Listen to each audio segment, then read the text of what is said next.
আমার নাম মোহাম্মদ মিজানুর রহমান। মিজান। বয়স কত এখন? আমার 47। 47 বয়স। থাকছেন কোথায় আপনি? আমি বর্তমানে ঢাকায় এয়ারপোর্টের সামনে থাকি, Barishal brown compound, circuit house অপোজিটে 16 নং ওয়ার্ড আমাদের। আচ্ছা, তো আপনি কি মানে ঢাকায় থেকে আমাদের অনুষ্ঠানটা শোনেন নাকি বরিশালে থাকা অবস্থায়? না, আমি এটা আমার একটা ঢাকায় বসেই শুনি। বরিশালে প্রথম শুনছি আমার একটা ফ্রেন্ড, ছোট ভাই, ছোট বন্ধু, ও আমাকে বলছে, দোস্ত মিজান ভাই এরকম একটা FM এ গল্প হয় রাত্রে 12টার পরে। আমি বলছি যে আমার ঘুম আসে না, নেশা করতাম তো ঘুম আসে না। তখন ও আমাকে বলে যে এরকম একটা গল্প আছে, ওইগুলো শুনলে শুনতে শুনতে ঘুম এসে যাবে। তো আমি তখন শুনছি, শোনার পরে বেশ ভালোই লাগছে। তখন দেখি জীবন কাহিনী ওই স্টোরিগুলো বলে, খুবই ভালো লাগছে। তারপরে খুব ওইগুলো শোনার পরে এক পর্যায়ে আমার ঘুম ক্লিয়ারলি আসে। তারপরে এইভাবে তারপর একদিন হঠাৎ করে পাইনি, আমি ওকে বলছি কি রে আজকে তো আর ওই অনুষ্ঠানটা নাই, কারণ ওইটা বৃহস্পতিবার বুধবার হয় আর এরকম গ্যাপ যায় কিছুদিন।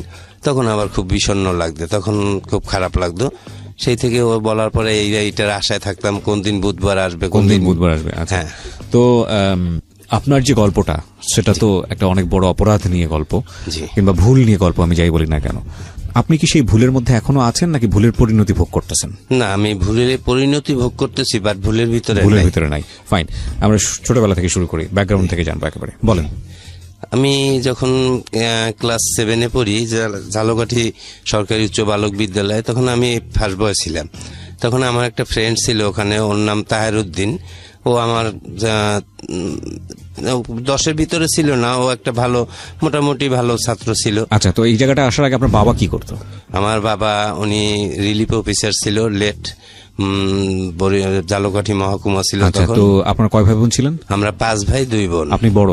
না, আমি 4 নাম্বার। হ্যাঁ, বলেন। বন্ধুর কথা বলছেন। ওই বন্ধু একদিন স্কুল ছুটি হওয়ার পরে আমাকে বলে, দোস্ত চলো এক জায়গায় যাবো। আমি বলছি কোথায় যাব? তখন আমাকে বাসায় আমি বই খাতা রেখে ওর সাথে আমার একটা সাইকেল কিনে দিছিল আব্বা খুব। ওই সাইকেলটা ওকে পিছনে নিয়ে, ফোনিক্স সাইকেল, পিছনে নিয়ে আমি ওকে নিয়ে বের হয়েছি। ঝালকাঠি কালীবাড়ি রোড আছে, ওখানে আমি ওরা নিয়ে যাই। তখন ও আমাকে একটা ফার্মেসির সামনে দাঁড় করাই আমাকে বলে, দোস্ত একটু দাঁড়াও, আর তোমার কাছে টাকা আছে 25 টাকা? আমি বলছি হ্যাঁ দিয়েছি। দেওয়ার পরে একটা ফার্মেসি থেকে ওটা ওষুধ কিনছে, এটার নাম। তো আমি ওইটা ও কেনার পরে আমাকে নিয়ে গভর্নমেন্ট স্কুল, মানে গভর্নমেন্ট স্কুল নামে পরিচিত, ওই সরকারি স্কুল বলতো না, বলতো গভর্নমেন্ট স্কুল। তা আমি ওই স্কুলের মাঠে ওর সাথে আসছি, এসে বসছি, সাইকেলটা রেখে। বিকেলবেলা ছিল, মানে কত 4টা 4:30টার মতো। সব ফ্রেন্ড সার্কেল ওইখানে খেলাধুলার জন্য আসছে। আমি আরো অগোচর এক জায়গায় বসে খুব গল্প করতে, আর একটু একটু আমাকে খাওয়াচ্ছে আর আমিও খাইতেছি। বেশ খাওয়ার পরে খুব ভালোই লাগতেছে, রিল্যাক্স। খাওয়ার পরে বেশ পরে বলে, দোস্ত চলো চা খাই। তো আমাদের ওইখানে সরকারি কলেজ আছে, নদীর পাড়ে, ভাঙনে গিয়ে যাইতেছে, খুব ভালো লাগে, মনোরম পরিবেশ। তো ওখানে গিয়ে দুধ চা আছে, গরুর দুধ খাইতেছি। খাওয়ার পরে এত ভালো লাগছে। তারপরে আমি খুব বাসায় আসার পরে মানে খুব উৎফুল্ল, সবকিছু চটপট করতেছি। তো ভালোই লাগছে। যাই হোক, ওইভাবে রাত্রটা কেটে যায়। পরের দিন রাত্রে আর পড়াশোনা হয় না, মানে ঘুম ক্লান্ত হয়ে গেছি, ঘুমিয়েই যাই। সকালে উঠে গোসল টোসল সেরে পড়া একটুখানি পাশে বসি, তারপরে আবার ক্লাসে স্কুলে চলে যাই। তার যার স্কুলে আমার ভালো লাগে না, দোষ ওইটা একটু আরেকটু খাওয়াবি, আর একটু কিনবি। আজকে কি জিনিস ছিল ওটা? একটা ফার্মেসির ওই ওষুধ, কাশির সিরাপ। আচ্ছা। বলছে, দোস্ত আমার কাছে তো টাকা নেই। এম্বাসিতে আমি আব্বার কাছে যাই, চল তুই। আমি নিচে দাঁড়বি। আমার আব্বা তখন ঝালকাঠি মহকুমায়। তা আব্বা যে খাস কামরায় বসা থাকে, তা আমি ওকে নিচে দাঁড় করি। আমি আব্বুর কাছে চলে যাই। আব্বার কাছে গিয়ে বলি, আব্বু আমাকে এরকম 50টা টাকা দাও। কি করবো? আমি বলছি, আব্বু ঘুড়ি কিনবো, ঘুড়ি আর কি, উড়ানোর ঘুড়ি। তা আব্বা, আসলে আপনি ওই জিনিসটা কিনবেন, তাই তো? হ্যাঁ, আমি তো কিনবো ওইটি, কিন্তু মূলত তার সাথে আমি মিথ্যার আশ্রয় নিছি। নিয়ে আব্বা আমাকে 50 টাকা দিল। দেওয়ার পরে আরেকটা স্লিপ লিখে দিয়েছে, ধীরাদার হিন্দু এক দাদা আছে, তার দোকান, ওখানে আমি প্রতিদিনই খাইতাম। কিন্তু লিখে দিয়েছে যে ওকে নাস্তা খাওয়াই দাও, ছানা মাখন আর রুটি। পড়তে যাবো এই জানে। তা আমি ওইটা আবার না খেয়ে ওকে নিয়ে ওই দোকানে খেয়ে তারপর বের হয়ে ওইটা আবার কিনে খাইছি। খাওয়ার পরে এইভাবে আমি এটা আসক্ত হয়ে গেছি। প্রায় প্রতিদিনই খাইতাম এইভাবে। খাওয়ার পরে একদিকে আমি এক পর্যায়ে আমার মেজো ভাই, যিনি ওই বাইরে ছিল, আর বড় ভাইটা তো তার আগেই গেছে, আমি 7-এ পড়াকালীন সে ওয়েস্ট জার্মানিতে এখনো প্রেজেন্ট। তো ওই মেজো ভাইটা কানাডায় থাকে, উনি আসছে আমাকে দেখে উৎফুল্ল এরকম কেমন জানি করি, তো উনি স্যামসিনটা বুঝতে পারছে আমার যে নিশ্চয়ই ও কোনো কিছু খায়, এভাবে করে কেন। এর মাঝখানে কিন্তু আমার 1 বছরের মতো পার হয়ে গেছে, কারণ আমি সংক্ষিপ্ত ভাবে বলি কত যাই। তখন আমি ওই রেজাল্টও আমার দেখে কি ব্যাপার, এখন যে মিজান আমার ভাই ছিল ফার্স্ট বয় সবচেয়ে ভালো আছে কারণ ভাই আমি জীবনে যা করছি সেই থেকে আমার ভাইটা আমার দিকে তাকাই আমার জড়াই ধরে বলে, ভাইয়া তুই কি খাও আমাকে বল, আমি রেজাল্ট খারাপ করছি, আমি 10-এর প্লেসে ওর রাখতে পারিনি। তখন খুব কষ্ট পায়, তখন আমাকে খুব গার্ডিয়ান্স দেয়, তারা খুব। কোন ক্লাস থাকতে এটা? তখন আমি 9-এ উঠছি, ক্লাস 9-এ। সেই থেকে আমাকে তারা খুব কঠোর ভাবে আমাকে মানে না, আমাকে প্রহর করে না, আমাকে খুব বুঝালে আমি সেই বুঝের মাধ্যমে আমি ওখান থেকে বুঝি, যখন বলে তখন বুঝি, বের হয়ে গেলে আবার সেই ওই ফ্রেন্ড ওর সাথে দেখা, ওই আস্তে আস্তে চলে যাই। তারপরে এইভাবে আমার দিন কেটে যায়। আমি এসএসসিতে যাই হোক মোটামুটি করে কোনো রকম আমি স্টার মার্ক আনছি, টায় 750 মার্ক পাইছি। কোন গ্রুপে ছিলেন? আমি সায়েন্সে ছিলেন। 750 মার্কস খারাপ না, এটা ভালো রেজাল্ট। হ্যাঁ, তখন আমাকে নিয়ে এসেছিল, তখন ওই আমি বরিশাল ক্যাডেটও চান্স পাইছিলাম। আমার ছোটবেলা মা মারা যাওয়া, আমার আব্বা দূরে ছাড়ে না, কথা বলছে না আমার কাছে থেকে পড়বে।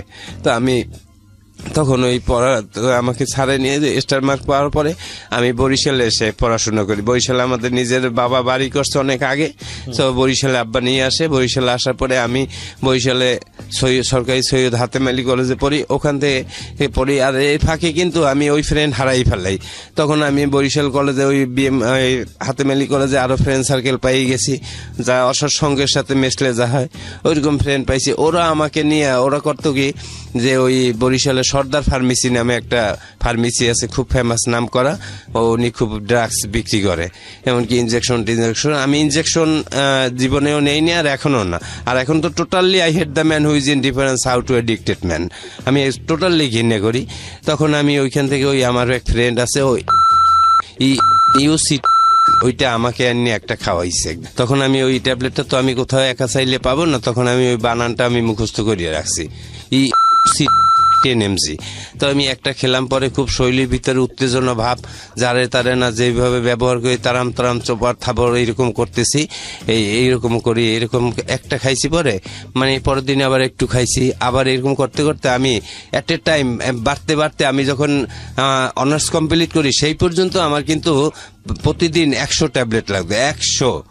একদিন আমি এক লগে 150 ট্যাবলেট খাওয়ার পরে আমি আমার এই পেট পোষাইছি নিজে, আমাকে কেউ কবজ দিতে পারেন, আমি নিজে এইগুলা পোষাইছি। শরীরে এত গরম হয়ে গেছে, উত্তেজিত ভাবে আমি এইগুলো করার পরে আমার ওই করার পরে আমি বাসায় আসছি। বাসায় হাঁটতে পারি না, বাসার দরজা রাখিয়া পাশে বলে আম্মা, মানে স্টেপ মা আছে, আম্মা মা দরজা খোলো মা। আমার বড় বোন দোতলায় থাকতো, দুলাভাই এক্সিডেন্ট পাবলিক হেলথের বরিশালে, বর্তমানে প্রেজেন্ট। তখন ছিল এই সাব অ্যাসিস্ট্যান্ট ইঞ্জিনিয়ার। তখন আর কি আমাকে বড় আপু ওখান থেকে দেখে যে আমি দরজা রাখিয়া ওয়ালটাকাই মা করতেছি, তো উপর থেকে আসিয়া ওই বোন আমাকে নামিয়ে আমাকে ধরিয়ে বাসায় নিয়ে গোসল টোসল করাই, মাথায় তেল পানি দিয়ে ঘুমলো হয়েছে। পরের দিন সকালে আমাকে নিয়ে একটা রিহাব সেন্টারে নিয়ে যায়, বলে তুই একটু সুস্থ হ, তোর রেজাল্ট সব ভালো, তুই সুস্থ হইলে তোরা আমি বাহিরে উচ্চশিক্ষার জন্য পাঠাবো। বড় ভাইয়ে বলছে তুই একটু সুস্থ হ, তুই মনে কিছু করিস না, এখানে কিছুদিন থাক, তোর সাথে প্রতিনিয়ত আমি দেখা করব। আর আমার মা ছিল না, ওই বোনই আমার একমাত্র, আমার জন্য যা করে এখন করে। আমি এই যে ঢাকা আসছি, এখনো আমার জন্য যা করে, যখন যা প্রয়োজন হয় আমাকে দেয়। তখন এই বোনটা ওখানে ভর্তি করাই দেয়, তো ওই ভর্তি করায় ওইটার নাম হয়েছে সুমন সাহেব। ওই সুমন আমার অনেক ছোট ভাই, ও একটা রিহ্যাব খুলছে, ও নেশা করতো, ওর সাথে আমি অনেক খাইছি। কিন্তু ও যখন আমাকে ওইখানে ঢুকেই দিয়ে আসছে আপায়, দেওয়ার পরে আপুকে বাহিরে দাঁড়া করে রেখে বলছে, আপা ওর জীবনে আর খাবে না, ও সুস্থ হয়ে যাবে, কিন্তু ওর একটা সুপ্ত বাসনা আজকে পূরণ করতে হইবে, ওর জন্য 5,000 টাকা দিয়ে যান। আর আমাকে ওখানে ভর্তি করার জন্য এট এ টাইম 50,000 টাকা নিয়েছে তারা। মূলত নেওয়ার পরে আমার বোন তো মন মানে না, চিন্তা টাকা দিয়ে কি হবে, আমার 3টে ভাই ইউরোপ কান্ট্রিতে প্রেজেন্ট, আমার এই ভাইটা শেষ হয়ে যাবে। আর এই ভাইটাই ভালো ব্রিলিয়ান্ট স্টুডেন্ট ছিল, কিন্তু এই জন্য আমার ভাই সেই সময় আমার বোনটা আমার জন্য খুব ওইখানে দাঁড়াইয়ে টাকা দিয়ে গেছে, বলছে ঠিক আছে। আর 5,000 টাকা দিয়েছে আমার জন্য সুমন। ওর সাথে আমি বহুত নেশা করছি। ও আমাকে এই ট্যাবলেট এইটা ওইটা মানে ক্যানাবিস, হ্যাঁ, যেটা অ্যানোনিমাস, যে সবকিছু আমাকে ও ইউজ করাইছে, এমনকি মেইলই পর্যন্ত আমাকে সেখানে নিয়ে গেছে।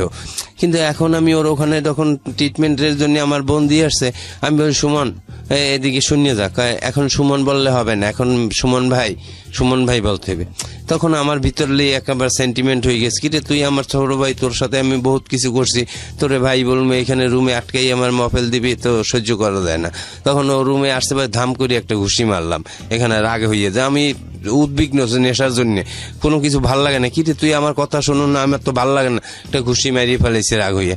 মারার পরে ওরা আমার গামছা দিয়ে হাত পা বাদ দিয়ে আমার নাকে পানি ঢালে, আর মগের ভিতরে পানি নিয়ে আমার সমস্ত শরীরে মারার পরে আমি একেবারে ক্লান্ত হয়ে যাই।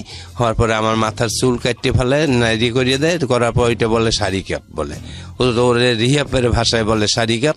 দেওয়ানোর পরে আমাকে বলছে শোন, তোর জন্যে তোকে উপরে উঠাবো, নিচে রাখছি, তোর জন্য আমি 2 গ্রাম হিরোইন রাখছি, আর তোর জন্য আমি ইনজেকশন আনছি মরফিন 2টা, তুই আজকে জীবনের মনে শেষ করবি আজকে খাওয়া, আর কখনো খাইতে পারবি না, উপরে উঠলে আর একটা ক্লাস আস তোর। যাক, আমি এটা বলছে পর মাইর জ্বালিয়ে দিয়েছে, ওগুলো মনে রাখি নে। কিন্তু আমি ওই খাওয়ার জন্য ওই যে বলছে সুপ্ত বাসনা আমার শেষ বাসনা পূরণ। তখন আপনি মরফিন নিতেন, হিরোইন নিতেন? হ্যাঁ, আমি যে আমার হাতে এই যে টোটালি আমার হাতে এখন বেইন নেই। আচ্ছা, যে আমার কোনো সুই নেওয়ার মতো কোনো জায়গা নাই। তখন যখন আপনাকে রিহাবে দিয়েছে তখন আপনি এগুলো সব নিতেন? হ্যাঁ, তার আগে আমি নিতাম ওর সাথে, ওই সুমনের সাথে। উনি একটু আগে পেটের অবস্থা দেখাচ্ছিল প্রিয় শ্রোতা এবং দর্শক, এটা আসলে খুবই মানে দুর্ধর্ষ একটা জায়গা। পুরো পেট উনি ব্লেড দিয়ে পচিয়েছেন এবং সেগুলোর মানে পজ দিয়েছেন উনি, সেগুলোর দাগ এখনো আছে। আমরা সময় পেলে যদি প্রয়োজন হয় আমরা ছবিটা পোস্ট করবো আমাদের ইউটিউবে, কিন্তু আপনারা গেলে আমরা এই ছবিগুলো দিয়ে দিই আমাদের প্রোগ্রামের মাঝে মাঝে, আপনারা খুঁজলে হয়তো পাবেন। জি বলুন। যখন আমাকে ওই মরফিন ওই উপরে নিচে দেবে, তো আমার জন্য 4টা মরফিন নিয়ে আসছে, আর 2 গ্রাম হিরোইন নিয়ে আসছে, আর ট্যাবলেট নিয়ে আসছে 100 নিয়ে আসছে। তখন 50 পয়সা করিয়ে দাম ওইটার।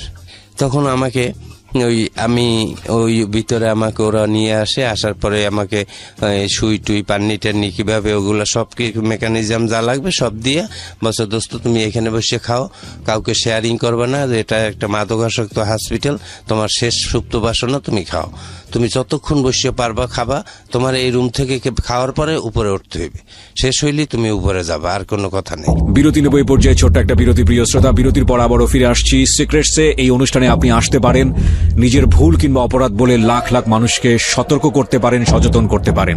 আমরা মনে করি আমাদের সার্থকতা কিংবা আপনার সার্থকতা সেখানেই যদি আপনার ভুল বা অপরাধ শুনে, আপনার পরিণতি শুনে ভুল অপরাধের একজন মানুষ নিজে থেকে সচেতন হয় এবং একই সাথে যেই ভুলটির মধ্যে রয়েছে সে সেখান থেকে বের হয়ে আসে। সুতরাং আপনার জীবনের অভিজ্ঞতা আমরা এখানে বলার জন্য আপনাকে আমন্ত্রণ জানাচ্ছি।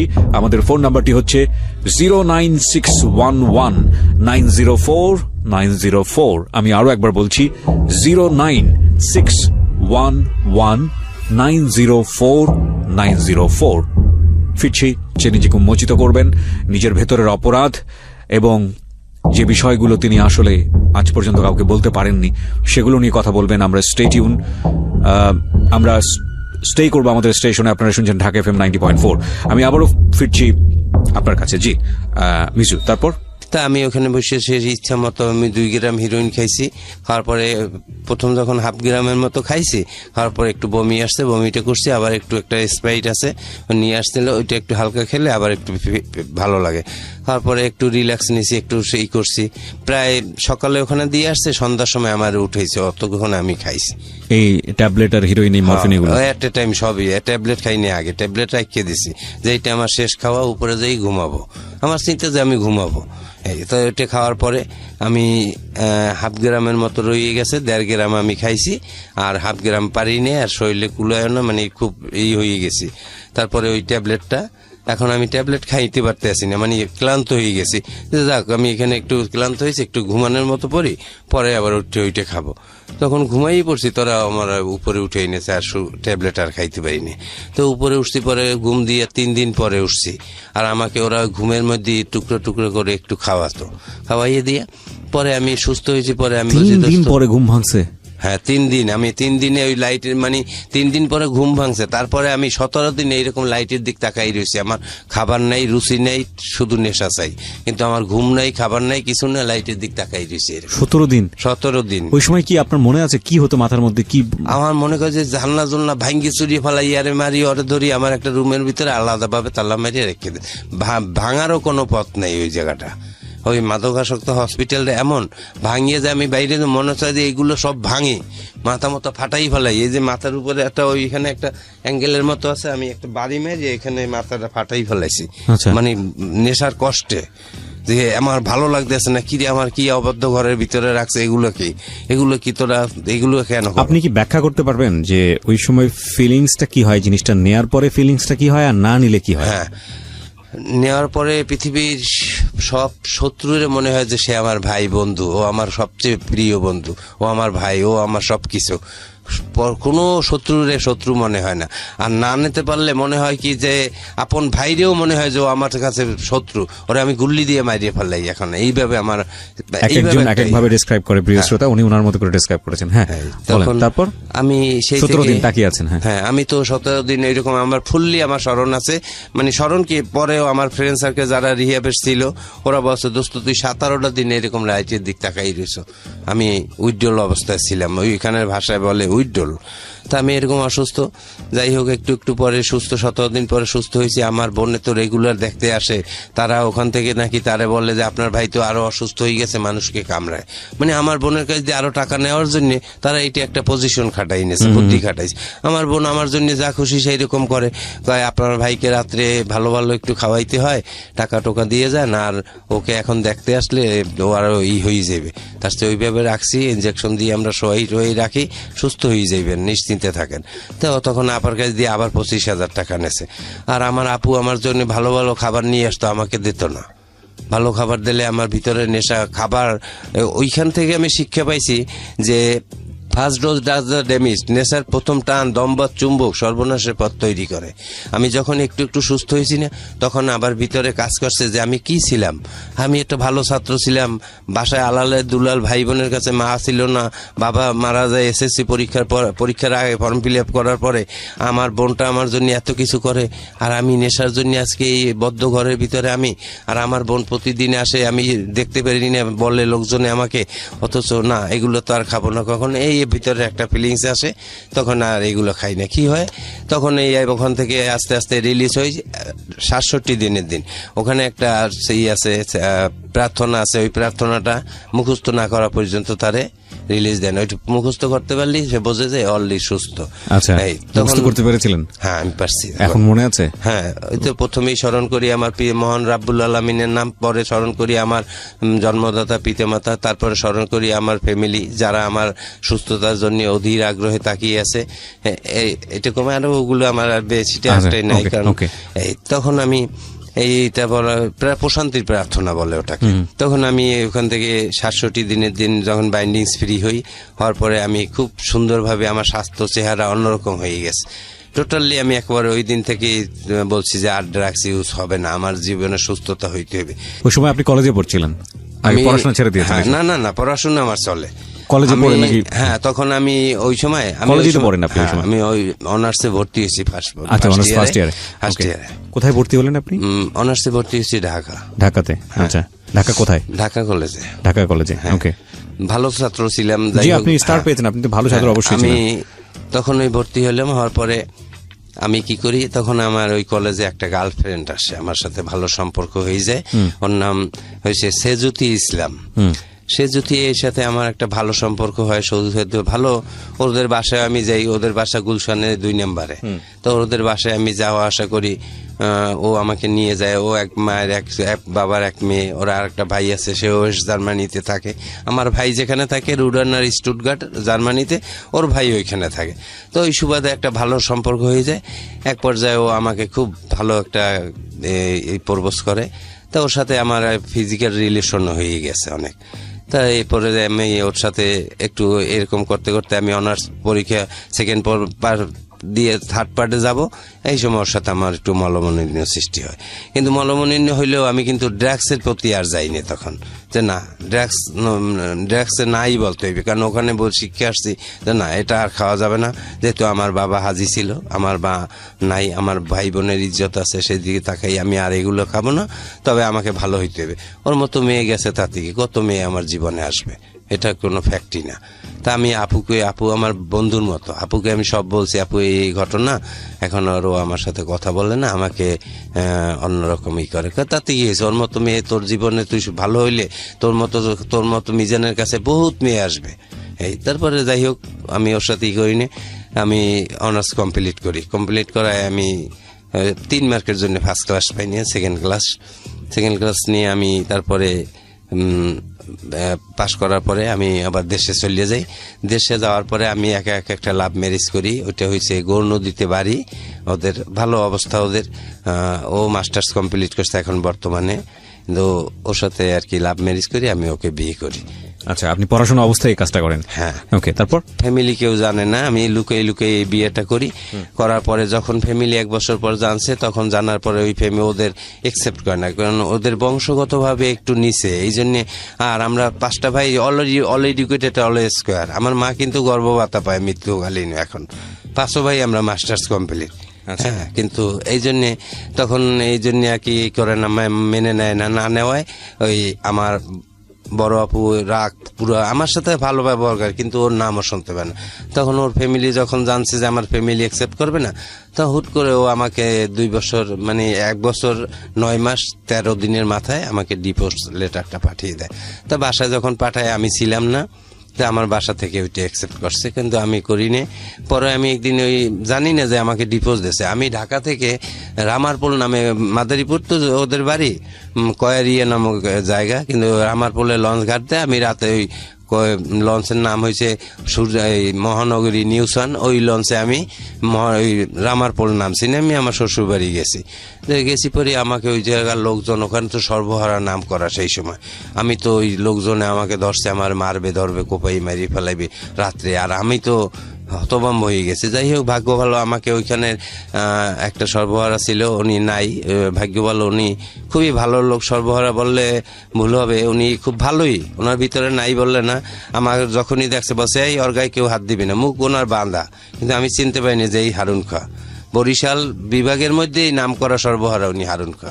কিন্তু উনি আমাকে টর্চারিং করতে, একটা টোক্কা দিতে দেয় না। উনি আমাকে সুন্দরভাবে ওপারে খেয়া পার করিয়ে বলছে তুমি বাড়িতে যাও, এ গ্রামে আর আসছো না, তোমাকে ডিভোর্স দিয়ে দিছে, তুমি আসলে এখন ওই লোকজনে তোমাকে এইভাবে অত্যাচার করবে, মারবে। ভাগ্য বলো আমি ছিলাম, যাও। কিন্তু পরে আমি জানছি যে উনি হারুন খা। তা আমি বাসায় চলে আসি, আসার পরে যখন এইটা শুনছি, তখন মনের কষ্টে আমি বিষ খেয়ে ফেলাইছি। আমার বাসার সামনে একটা সুপারি গাছ আছে, আমি ওইখানে বিষটা কিনছি কি আমার বাসারে দেখানোর জন্য, যে কেন মানলা না, আর এরকম হইলো কেন। আমি বিষটা জাস্ট ধানে দেয়, ওই এর একটা 18 টাকায় আমি কিনছি, মাজায় নিয়ে আমি বোনকে দেখাবো যে এরকম, যে আমি একটু ইচ্ছে করি মুখটা খুললে এরকম মুখে লাগাইতে গেছি, কিন্তু বাই দিস টাইম কেনই জানি আমার মুখের ভিতরে চলে গেছে।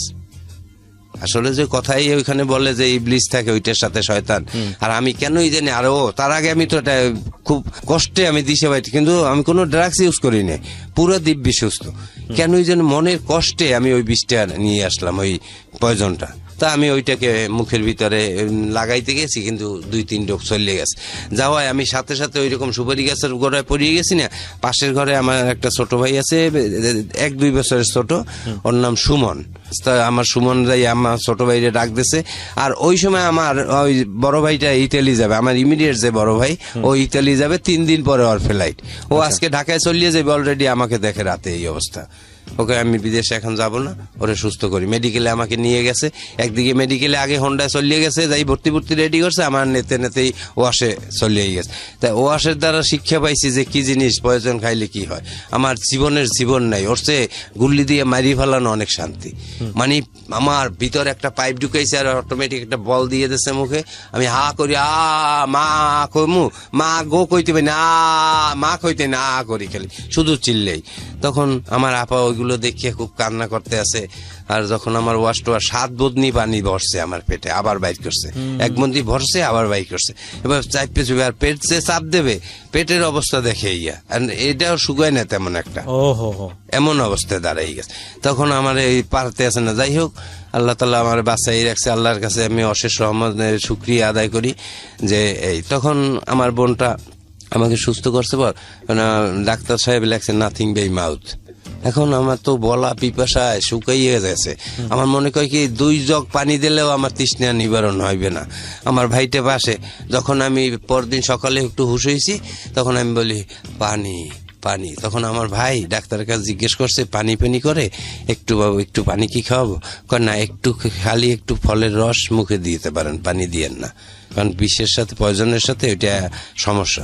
তখন আমাকে 1 কোয়া কমলার একটা রস চিপে আমার মুখে দেয়, আমার তৃষ্ণেই মেলে না, মুখের কিছু বেজে না, হতে মনে রাগ হয়ে গিয়ে দুধ তুরি না, আমি আটকে যাই, থো রাগ, মানে আমি উঠতে যে দাঁড়াবো সেই শক্তি আমার নাই, কিন্তু মনের কষ্ট ওই রকম বলি। তখন ভাই বলে দুধ তুই নে, মরিয়ে যায় যদি যাও, একটা আপেল ওরে দে, এই একটা কমলা রস চিপে ওর মুখে দে, এই কষ্ট আমার সহ্য হয় না ওর ইয়ে। এই তখন আমাকে ওইভাবে দেয়, দেওয়ার পর যাক সুস্থ হয়েছে। তখন মেডিকেল থেকে ওইটা তো পুলিশ কেস হয়ে গেছে, খুব স্বাভাবিক। হ্যাঁ, তখন আমি আমাকে এক নার্স ছিল আমার, খুব আমার সাথেই পড়াশোনা করতো, উনি স্টাফ নার্স হয়ে গেছে তখন ওই নার্স, ওনার নাম ইশরাত জাহান নয়নাপা। তখন আমাকে আমার ওই নয়নাপা আমাকে ওইভাবে বললো এই কাগজপত্র নিয়ে বাসায় চলিয়ে যাবেন, কারণ না হয় পুলিশ কেস হয়ে যাবে মিজান। তখন আমি ওইটা নিয়ে বাসায় চলে আসি। আসার পরে আমার বোন আমাকে নিয়ে সুস্থ করার পরে আমাকে ঢাকায় রাখে। ঢাকায় আমাদের ওই ধানমন্ডি 29 নম্বরে বঙ্গবন্ধুর বাড়ির 4খান বাসার পরে বাসা, ওইখানে আমাকে রাখে এবং চলাফেরা সব কিছু যাবতীয় যা রেগুলার খরচ সব কিছু দেয়, আমাকে বাইকটি কিনে দেয় যে সেইভাবে ফ্যামিলির মতো চলবি। এই তখন আমাদের আবার বরিশাল ঢাকার লাইনে আমার ছোট বোনের লঞ্চ আছে, এমবি কীর্তনখোলা 1, 2, 10, বাংলাদেশ সবচেয়ে ব্যয়বহুল লঞ্চ 10 কীর্তনখোলা। তা আমি ওই লঞ্চ ঘাটে যাই, মাঝে মাঝে লঞ্চ ঘাটে গেলে পরে একটু টিকিট ধরি, মাঝে মাঝে আমাকে ছোট জামাই মাসে মাসে 50,000 60,000 করে টাকা দেয় যে চলুক। তা আমি যে এখন যে বর্তমানে আমার স্ত্রী আছে, আমি ওর বাড়ি হয়েছে ভোলায় শহরেই বাসা, আমি আলাদা জায়গায় শ্বশুরবাড়িতেও থাকি না, আলাদা একটা বাসা ভাড়া নিয়ে থাকি, 3,000 টাকা ভাড়া দিই, তো ওইখানে থাকি। আর আমার বড় আপা আমাকে পাশাপাশি একটু হেল্প করে। এই আর ফ্যামিলি বাবা যেটা রেখে গেছে বরিশাল শহরে আমাদের 5 তলা বিল্ডিং আছে, নিজেদের বাবা করছে, খালি জায়গাও আছে আরো পাশে, মানে ওখানে 29% জায়গা তো এরকম আছে। আর বড় ভাইটা আছে ওয়েস্ট জার্মানিতে, ওই জায়গাটায় ওই আমাকে ওইখান থেকে মাসে মাসে এখন ওর আপা টাকা দেয়, এই কালকেও আমাকে দিয়েছে টাকা, হ্যাঁ 2,000 টাকা পাঠাইছে যে 4-5 দিন চলো, আবার তুমি ঘাটে এসো দিয়ে দেবে। এভাবে চলতেছি আছি আমি বর্তমানে। এখন এটা একটু সিক্রেট রাখবেন এই পরিচয়টা, আমি বলি বর্তমানে আমি একটা ছোটখাটো একটা জব করতেছি, এখানে আছি। এরপরে ওই রিহাব থেকে ফেরার পরে কি কখনো অল্প সময়ের জন্য হলো ড্রাগ নিয়েছেন? কখনো আমি আর স্লিপ করিনি, কখনো স্লিপ করেন, কখনো না, একেবারে ওটাকে অ্যাভয়েড করিয়ে দিছি। লেখাপড়া কি হলো, কমপ্লিট হলো? মাস্টার্স কমপ্লিট হয়েছে। অনার্স মাস্টার্স কমপ্লিট হওয়ার পরেও তো ভালো একটা জব ম্যানেজ করতে পারেননি? পারিনি, এই শেষ হয়ে গেছে আমার। এই যে চামড়াটা দেখেন এই যে নামে গেছে, আসলে তো বয়স তেমন তখন না। যারা ট্যাবলেট খায়, ট্যাবলেটের একটা ক্রিয়াই থাকে, ওদের চামড়াকে নরম করিয়ে ফেলে। মানে আপনার দেখে যে বোঝা যায় বয়স অনেক বেশি হয়ে গেছে। আসলে সেটা না, আমার ছোট বড় ভাইকে দেখলে মনে হইবে সে আমার ছোট ইমিডিয়েট যে বড় ভাই। মানে চেহারার মধ্যে পরিবর্তনের জন্য ড্রাগে দায়ী? ড্রাগ ছাড়া চেহারা নষ্ট হয় না, এই ড্রাগটা নিয়েই আমি এইটা হয়ে গেছে আমার। আপনার স্ত্রী যিনি আছেন বর্তমানে, আপনার ছেলে মেয়ে আছে? হ্যাঁ, আমার একটা ছেলে আছে। সে কি জানতো আপনার জীবনের এই গল্পটা? বা হ্যাঁ, সে জানতো যে আমার বাবা প্রচুর ড্রাগস করছে। হ্যাঁ, আপনার ওয়াইফ কি জানতো বিষয়টা যে আপনি ড্রাগ নিয়েছেন? যিনি বর্তমানে তখন জানতো না, পরে বিয়ের পরে আমি বলছি এরকম। এরপর কি বিশ্বাস করতে পেরেছে যে আপনি ড্রাগ নেন? সে এখনো বিশ্বাস করে যে আমার হাজবেন্ড সিগারেট ছাড়া অন্য কিছু এখন জীবনে। একটা জিনিস একটু বলি, যারা ড্রাগ নেয় এদেরকে বিশ্বাস করাটা খুব ডিফিকাল্ট, কারণ এটা বলে যে একবার নিলে, কারণ এটা প্রচুর মিথ্যা কথা বলে শুধুমাত্র একটু নেয়ার জন্য। কিন্তু তারপরও বিশ্বাস হারালে আসলে একটা মানুষকে স্বাভাবিক জীবন দেওয়া যাবে না, সুতরাং সেই জায়গাটা থেকে বিশ্বাস করতে হবে। মাদক আমাদের জন্য একটা অনেক বড় সমস্যা। মাদক তো আপনার জীবনটাকে শেষ করে দিল। শেষ, ফার্স্ট ডোজ দ্য ড্যামেজ, নেশার প্রথম টান, দম্ভ চুম্বক, সর্বনাশের পথ তৈরি করিয়ে দিস, আর কিছু নেই। এলাসাই মান্ডান। আপনি কি পেলেন জীবনে? এই আমি কিছুই পাই না, জীবন খাতায় শূন্য। এখন আমি শুধু আমার এই কায়াটা আছে, আর কিছু পাইনি। বাবা মায়ের অস্তিত্ব, ভাই বোনের অস্তিত্ব সব বিলীন করে দিয়ে দিছি। বরিশালে আমাকে এক নামে কি চেনে জানেন? ট্যাবলেট মিজান। ট্যাবলেট মিজান নামে চেনে? এটা আমার যে কোনো লোক, বরিশাল বলেন, যারা বন্ধু বান্ধব আছে, 100 খাইতেন? 100 এট এ টাইম, আমি না হলে আমার হইতো না। যার 10 mg আর তারপরে বের হয়েছে 5 mg, ও অত আমার লাগবে 300, অত আমার হইতো না, খাইতাম না রাগ হইয়া। দৌড় নিতে আমার কোনো ফিলিংস হয় না। Really do I, are you not believe my talk? না, আমি বিলিভ করি। এবং এত খেলে তো মানুষ, একটা সাধারণ মানুষ মারা যাওয়ার কথা। আমি তো ওই বললাম না, আমি 100-150 খাইলে পরে আমি গরম হয়ে গেছে, পরে পেট পোষাইছি, শরীরের উত্তেজনায় দিশা পাইতে আসি না, পানিতে নামবো না, কি করবো, মানে কোনো কিছু ভালো লাগে। 1 সেকেন্ড এক জায়গায় দাঁড়াই থাকতে পারিনি, এদিক হাঁটি ওদিক যাই, ছুটোছুটি। নেশার এই একটা স্যামসিনটার ওই রকমই, ভালোই লাগে না একটু। তো যারা ড্রাগ নেয়, এখনো নেশার মধ্যে আছে, তাদেরকে আপনি কি বলবেন? কোনো পরামর্শ দেবেন? পরামর্শ আমি যারা আমার সামনে ইউজ করে তাদেরকে বলি, দোস্ত, এটা জীবনের ধ্বংস ছাড়া কিছু আনবে না, তবে তুমি ভালো হয়ে যাও। আমি তোমাকে বললে এখন বলবো খাবো না, পরবর্তীতে খাবা, আমি চলে যাই, তবে এই জিনিসটা আর খেও না। কারণ আমি জানি যে এটা হয়েছে কি, নেশা মূলত সম্পূর্ণ হয়েছে মন। যদি মন থেকে বলে যে আমি এটা খাবো না, তাহলে কোনো দিন তারা খাওয়াইতে পারবে না। নেশা আসছে, হ্যাঁ একটা সিগারেট খেলাম, বাস দ্যাটস এনাফ, চলে যাই। কিন্তু ওই কারো সাথে সমাজের সঙ্গগুণে লোহা বাসে, সঙ্গের সাথে বসলেই সে খাবে। আমার এখন, আমি বিশেষ হয়তো করবেন না, আমি এখানে আসছি কিন্তু এইগুলো শুনিয়া বলার জন্য যে আমার জীবনে আমি যখন এত দূরে আসতে পারছি, আমার ভাই বোন সবাই বিশ্বাস করে যে আমার ভাই ফ্রেশ, এখন কিছু খায় না। কিন্তু এইটা আমি বলবো যে নেশার যদি সঙ্গগুণে বসে, আমি আর জীবনে অনেক ফ্রেন্ড সার্কেলের কাছে আমি বসছি, এখনো বসি, কিন্তু ওরা ইয়াবা খায়, আমি দেখি। আমার জীবনে আমি একটা ইয়াবা টান দিয়ে দেখিনি, তখন কিন্তু ইয়াবা বের হয় না। জি। আর আমি এখনো খাইনি, আর খাবো না। আল্লাহ যেন আমাকে খাওয়ায় না, সহি সালামতে রাখে, এই জীবন যাপন করিয়ে যেন সুন্দরভাবে আমার মৃত্যু হয়, এটাই আমি আল্লাহর কাছে বলি। আর আমার কিছু বলার নেই। নিশ্চয়ই আমাদেরও কিছু বলার নেই, আমরাও শুধু এতটুকুই বলি। আমি এটা খুব ভয়াবহ একটা জিনিস। আমি এরকম গল্প আপনাদের সামনে উপস্থাপন করেছি যে টান দিয়ে দম আটকে মরে গেছে, এরকম একই সাথে বসে নেশা করছে। এবং এরকম গল্প পেয়েছিলাম, যশোর থেকে রওনা দিয়েছে, নেশা করতে করতে কোন জায়গায় চলে গেছে, কোনো খোঁজ খবর নেই। 7 দিন পরে দেখেছে সে অন্য কোনো একটা জেলায়। তো উনি যে বললো যে 17 দিন শুধু লাইটের দিকে তাকাই ছিলাম, এটা আমার কাছে অস্বাভাবিক মনে হয়নি। এর চেয়ে হয়তো ভয়ানক আরো অনেক কিছু ঘটে।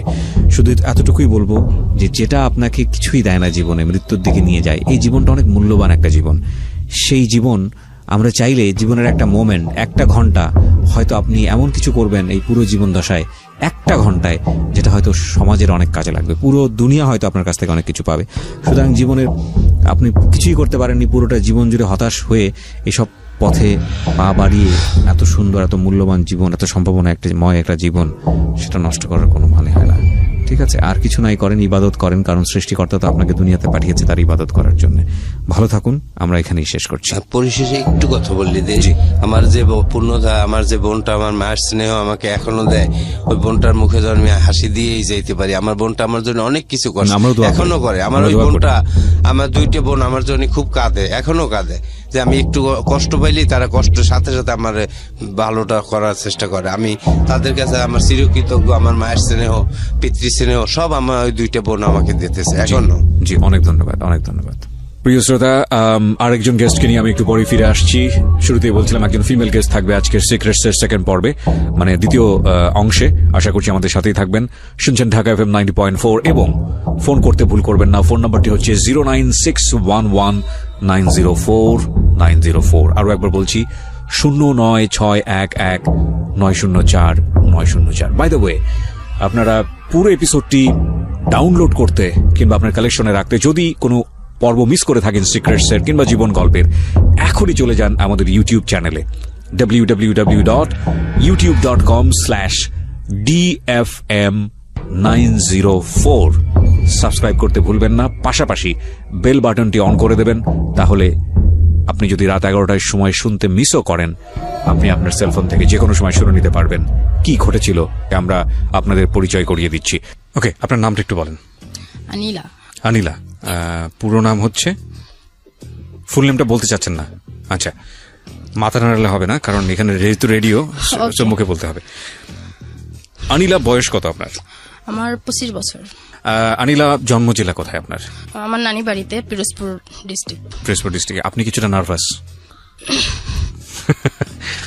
এখানে মানুষ মন খুলে মনের গল্পটা বলতে আসে, আর আমরা রেডিওতে এটা প্রচার করছি। আমাদের অনুষ্ঠানের থিম হচ্ছে যে যদি কেউ না শোনে তো আমি শুনবো, এবং আপনি কোনো কিছুর জন্য না, শুধু মন খুলে কথাগুলো বলার জন্য আসুন, আর মেসেজ অটোমেটিক্যালি বের হয়ে আসে, কজ আমাদের এখানে মেসেজ ছাড়া আমরা কোনো স্টোরি প্রচার করি না। তো সেই জায়গাটা থেকে আপনার গল্প আপনি ভালো জানেন, আর সৃষ্টিকর্তা ভালো জানে, তার বাইরে কেউ জানে না। সুতরাং আপনার গল্পে আপনিই মাস্টার, এখানে নার্ভাস হওয়ার কিছু নাই।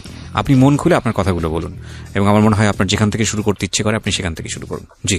আমার মার বিয়ে থেকে বলতে চাচ্ছি যে আমার আম্মু তখন 14 বছর বয়স, তার মামা হচ্ছে ঢাকা আলিয়ার স্টুডেন্ট ছিল, ঢাকাতে একটা ডায়াবেটিক্স হাসপাতালে চাকরি করতো। তো আমার আব্বু আলিয়ার স্টুডেন্ট ছিল, আব্বু ওখানে চাকরি করতো, ওখানেই তাদের বন্ধুত্ব।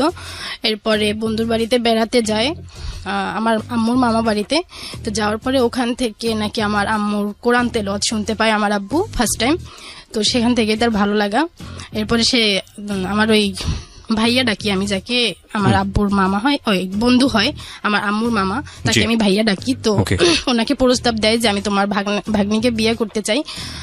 তো সেও দেখে যে ছেলে তো ভালোই, আমার আব্বু আবার দেখতে শুনতে খুব সুন্দর ছিল, টাকা পয়সাও মানুষের পিছনে খুব ব্যয় করতে পারতো, হয়তো ওই রকমের ভাবছে যে খুব বড় লোকের ছেলে, দেখতেও হ্যান্ডসাম।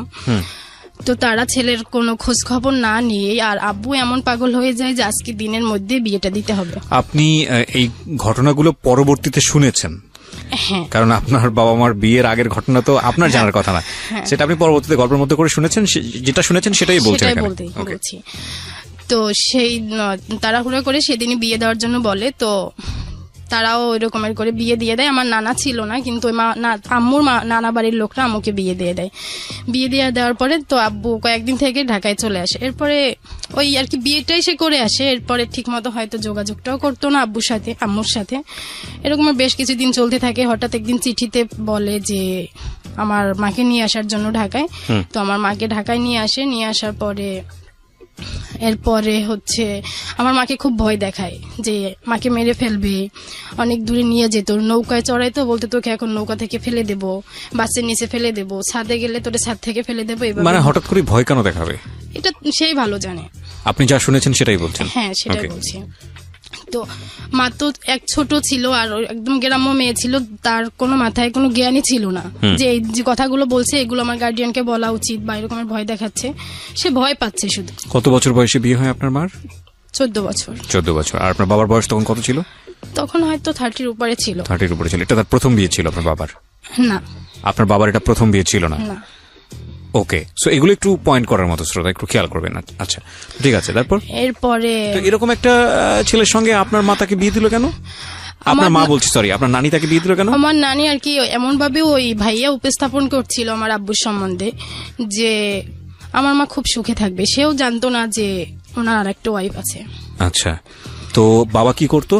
সে ওই ডায়াবেটিক্স কোম্পানি হাসপাতালে চাকরি করতো। ঠিক আছে। আর একটা কাজ করতো, ম্যান পাওয়ারের কাজ করতো, যে বিদেশে লোক পাঠায়, আদম ব্যবসা যেটাকে বলে, এটা করতো।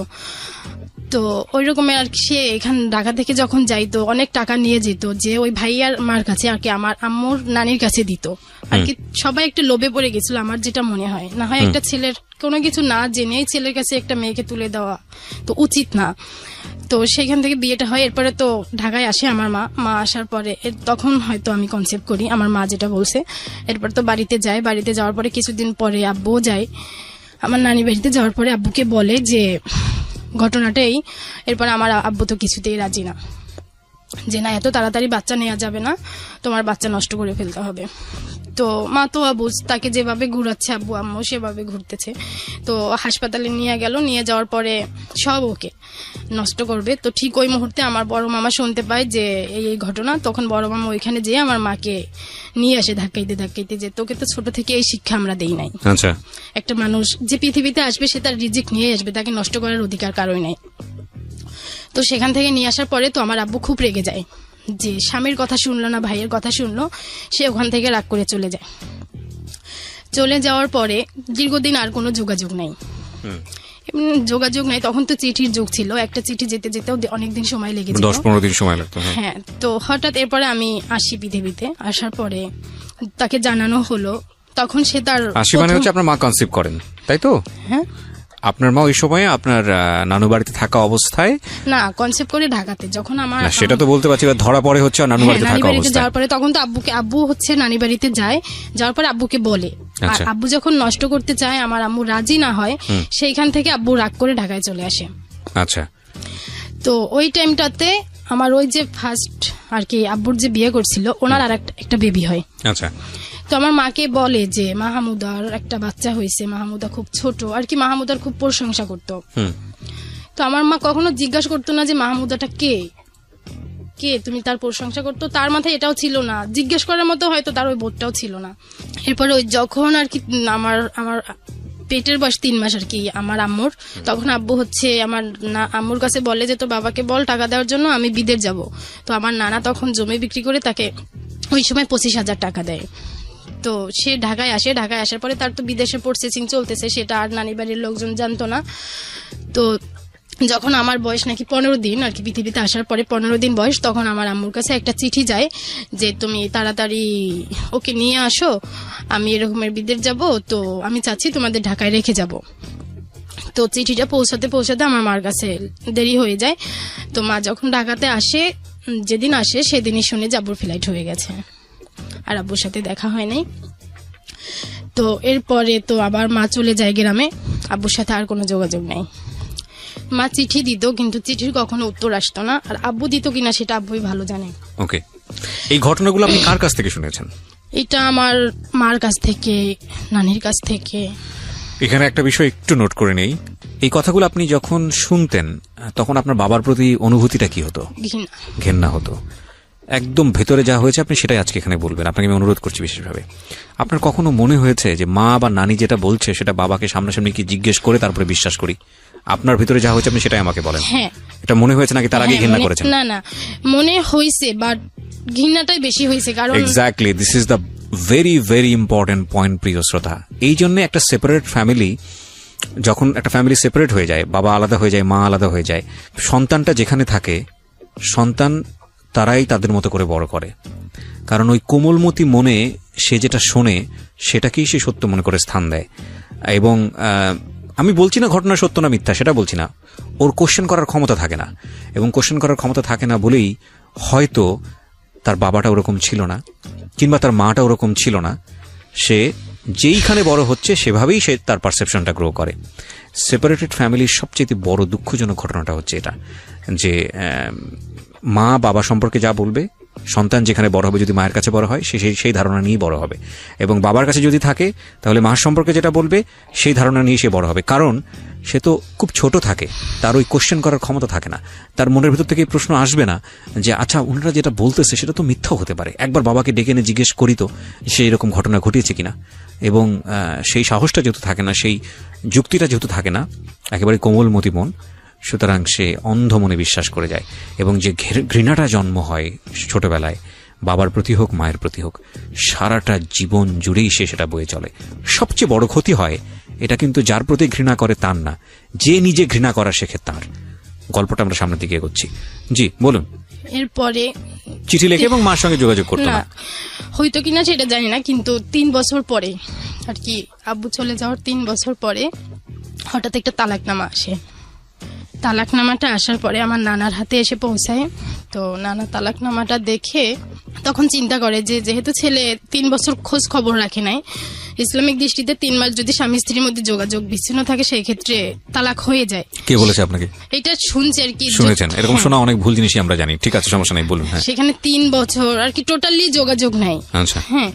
তো তারপরে তো তালাকনামা হাতে চলে আসছে, সেইখানে এখন তার মেয়েকে বসায় রাখা ঠিক না, আমরা কতদিন বেঁচে থাকবো, আর এই মেয়ে আর একটা মেয়ে, আমি যদি ছেলে হতাম সেই ক্ষেত্রে একটা তাদের চিন্তা থাকতো, তাদের চিন্তা যে একটা মেয়ে হয়েছে আর ও মেয়ে, কোথায় এদের স্থান হবে। তো সেই ক্ষেত্রে আমার মাকে তারা বিয়ে দেওয়ার চিন্তা করলো। তো চিন্তা করলো তারা, ওই রকমের চিন্তা করলো, কিন্তু আমার মা কিছুতে বিয়ের জন্য রাজি হয় নাই ওই টাইমে। আচ্ছা, যে বিয়ে তো একবারই হয়, আমি যে আমার বিয়ে হলে আমার বাচ্চাটা কি হবে। আচ্ছা, যেই ধারণাটা সেটা আপনার মায়ের ব্যক্তিকেন্দ্রিক ধারণা না, এটা আমাদের পুরো সমাজেরই একটা ধারণা। হ্যাঁ বলেন। তারপরে তাকে জোর করে বিয়ে দিয়ে দেওয়া হয়, তখন আমার বয়স 2.5 বছর। জি। তো বিয়ে দিয়ে দেওয়ার পরে মা তো চলে যায় শ্বশুর বাড়িতে, আমি আমার নানির কাছে থাকি। আচ্ছা, তো জোর করে বিয়ে দেওয়া হলো, ছেলেটা কি করতো? কিছুই করতো না, বেকার। আপনার তখন 2.5 বছর, আপনার নিজের কি কোনো মেমোরি আছে ওই সময়ের, যে মার কি হচ্ছে না হচ্ছে, কোনো স্মৃতি কি আছে? না, আমার কিছুই মনে নাই, জাস্ট আমার মা বলতো, আমি আর কি আমার মাকে বলি, তোমরা সবাই তোমাদের সুখের জন্য তোমরা পথ খুঁজে নিয়েছো, কিন্তু আমার কি অবস্থা হবে আর কি, এখন কথাগুলো বলি। ওই 2.5 বছরের কোনো মেমোরি নাই আপনার?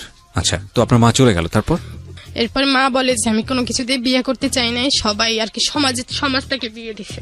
সমাজ তাকে জোর করে বিয়ে দিয়েছে? হ্যাঁ, সমাজ তাকে বিয়ে দিছে, আর যে ছেলের সাথে বিয়ে হয়েছে সেও বেকার। আচ্ছা। তো মা বলে যে মাঝে মধ্যে আমাকে নিত ওই বাড়িতে, কিন্তু তাদের তো ওই যে ছেলের সাথে বিয়ে হয়েছে উনি আবার অবিবাহিত ছিল। শ্বশুরবাড়ির লোকজন এক বিবাহিত মেয়েকে বিয়ে করছে, তার জন্য এক চাপ, এরপরে আবার বাচ্চা তাদের সাথে থাকবে, সেটা তো আর এক চাপ, যেখানে নানি নানার কাছেই থাকতে হয়েছে। মাঝে মধ্যে হয়তো বেড়াতে গেছি এরকমের, কিন্তু নানি নানার কাছে ছিলাম। এরপরে কিছুদিন আর কি আমার মার হয়তো বিয়ের 1-1.5 বছর পরে আমার আব্বু আসে। আমার আব্বু আসে ডাইরেক্ট আমার নানি বাড়িতে যায়। আব্বু বলতে? আমার আব্বু, জন্মদাতা পিতা। আমার জন্মদাতা। আমি ওনাকে আর কি আমার মার যার সাথে বিয়ে হয়েছে ওনাকে আমি আব্বু ডাকি না, উনি আমাকে আব্বু ডাকতে বলছে, বাট আমি ভাবছি যে আমার আব্বু তো একজনই। আচ্ছা। আব্বু তো 2 জনকে ডাকা যায় না। আচ্ছা। সেই ক্ষেত্রে আমি ওনাকে মামা ডাকি। মামা ডাকতেন। তো আপনার আসল বাবা যিনি, উনি আসলেন 1.5 বছর পরে? উনি আসলো, আসার আর কি এই আমার কি মার প্রথম আপনি বাবাকে দেখলেন নাকি এর আগেও দেখেছেন? না, ওই টাইমটাই প্রথম দেখেছি, কিন্তু আমার ওই টাইমের কথা মনে নাই। মনে নাই? আচ্ছা।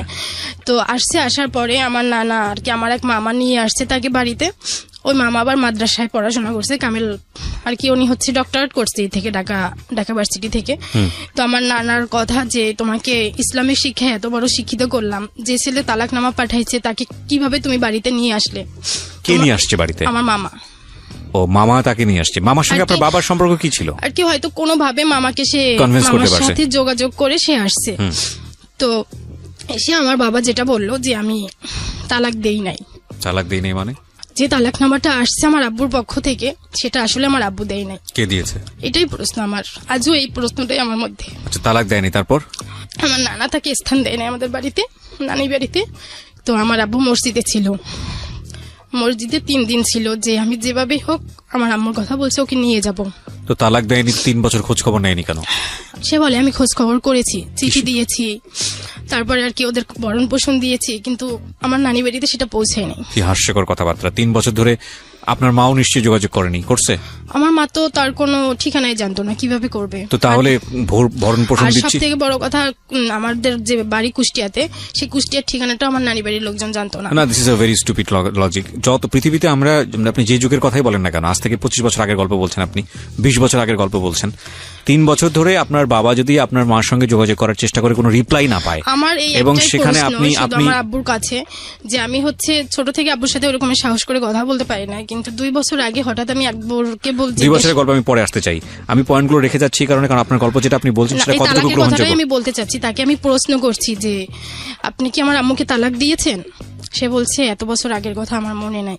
কিন্তু এই যে বাড়ির যে ঘটনাটা, যে সে এত বছর আগের ঘটনা মনে থাকবে না মানে এটা কি ধরনের কথাবার্তা? সে তালাক দিয়েছে কিনা সেটা তার মনে নাই, কিন্তু সে তালাক দেওয়ার পরে সে বাড়িতে গেছে, যাওয়ার পরে সে বলছে তালাক দেয়নি। আমার মধ্যে একটাই প্রশ্ন যে তালাকনামাটা তাহলে আসলো কোত্থেকে? সে বলছে দেয় নাই, তার ফাইন্ড আউট করা উচিত ছিল। আমার নানা নানি বলছে যে আমার নানার হাতে তালাকটা আসছে, তাহলে এই তালাকটা দিলটা কি? তালাকনামাটা আপনি দেখেছেন? না, আমি দেখি নাই। আপনি কেন দেখেন নাই? এটা তো অনেক আগের কথা। তালাকনামাটা কোথায় আছে? তালাকনামাটা আমার নানা বলছে যে আমার নানা হাতে পাওয়ার পরে নাকি পোড়াই ফেলছে। জীবনটা এতটা সহজ মনে হয় আপনাদের কাছে, যারা অভিভাবক তাদের সবাইকে বলছি। আসলে মানে একটা মানুষের, আপনাদের হয়তো কিছুই হবে না যিনি বাবা, তিনি বিয়ে দিয়ে দিয়েছেন মেয়েটাকে, কিন্তু এই যে মেয়েটা দুনিয়াতে এসছে, এর তো একটা সুন্দর শৈশবের দরকার ছিল না? আজকে যে মেয়েটাকে এখানে উপস্থাপন করছি, এটা একটা মেয়ের কাহিনী না, এটা অনেক ছেলে মেয়ের কাহিনী বাংলাদেশের। ঠিক আছে, প্লিজ, যদি প্রপারলি বড় করতে না পারবেন দুনিয়াতে আনবেন না, আর যদি এনেই ফেলেন তাহলে নিজের সুখ বিসর্জন দিয়ে হলো সেই ছেলে মেয়েকে আপনাকে একটা সার্টেন পিরিয়ড পর্যন্ত বড় করতে হবে, বড় করতেই হবে, এটা আপনার দায়িত্ব, এবং এই দায়িত্ব অবহেলা করার কোনো সুযোগ নাই। সেটা যত বড়ই ঘটনা ঘটুক না কেন। আনলেন কেন? আগাই আমরা সামনের দিকে। তারপরে আমার আরেক মামা আমার আম্মুকে বলতেছে যে ও যেহেতু এত করে বলছে তাহলে তুমি ওর সাথে চলে যাও। তার কিন্তু সেকেন্ড ম্যারেজ হয়ে গেছে আমার আম্মুর, তো সে অনেক গরিব যার সাথে সেকেন্ড ম্যারেজ হয়েছে।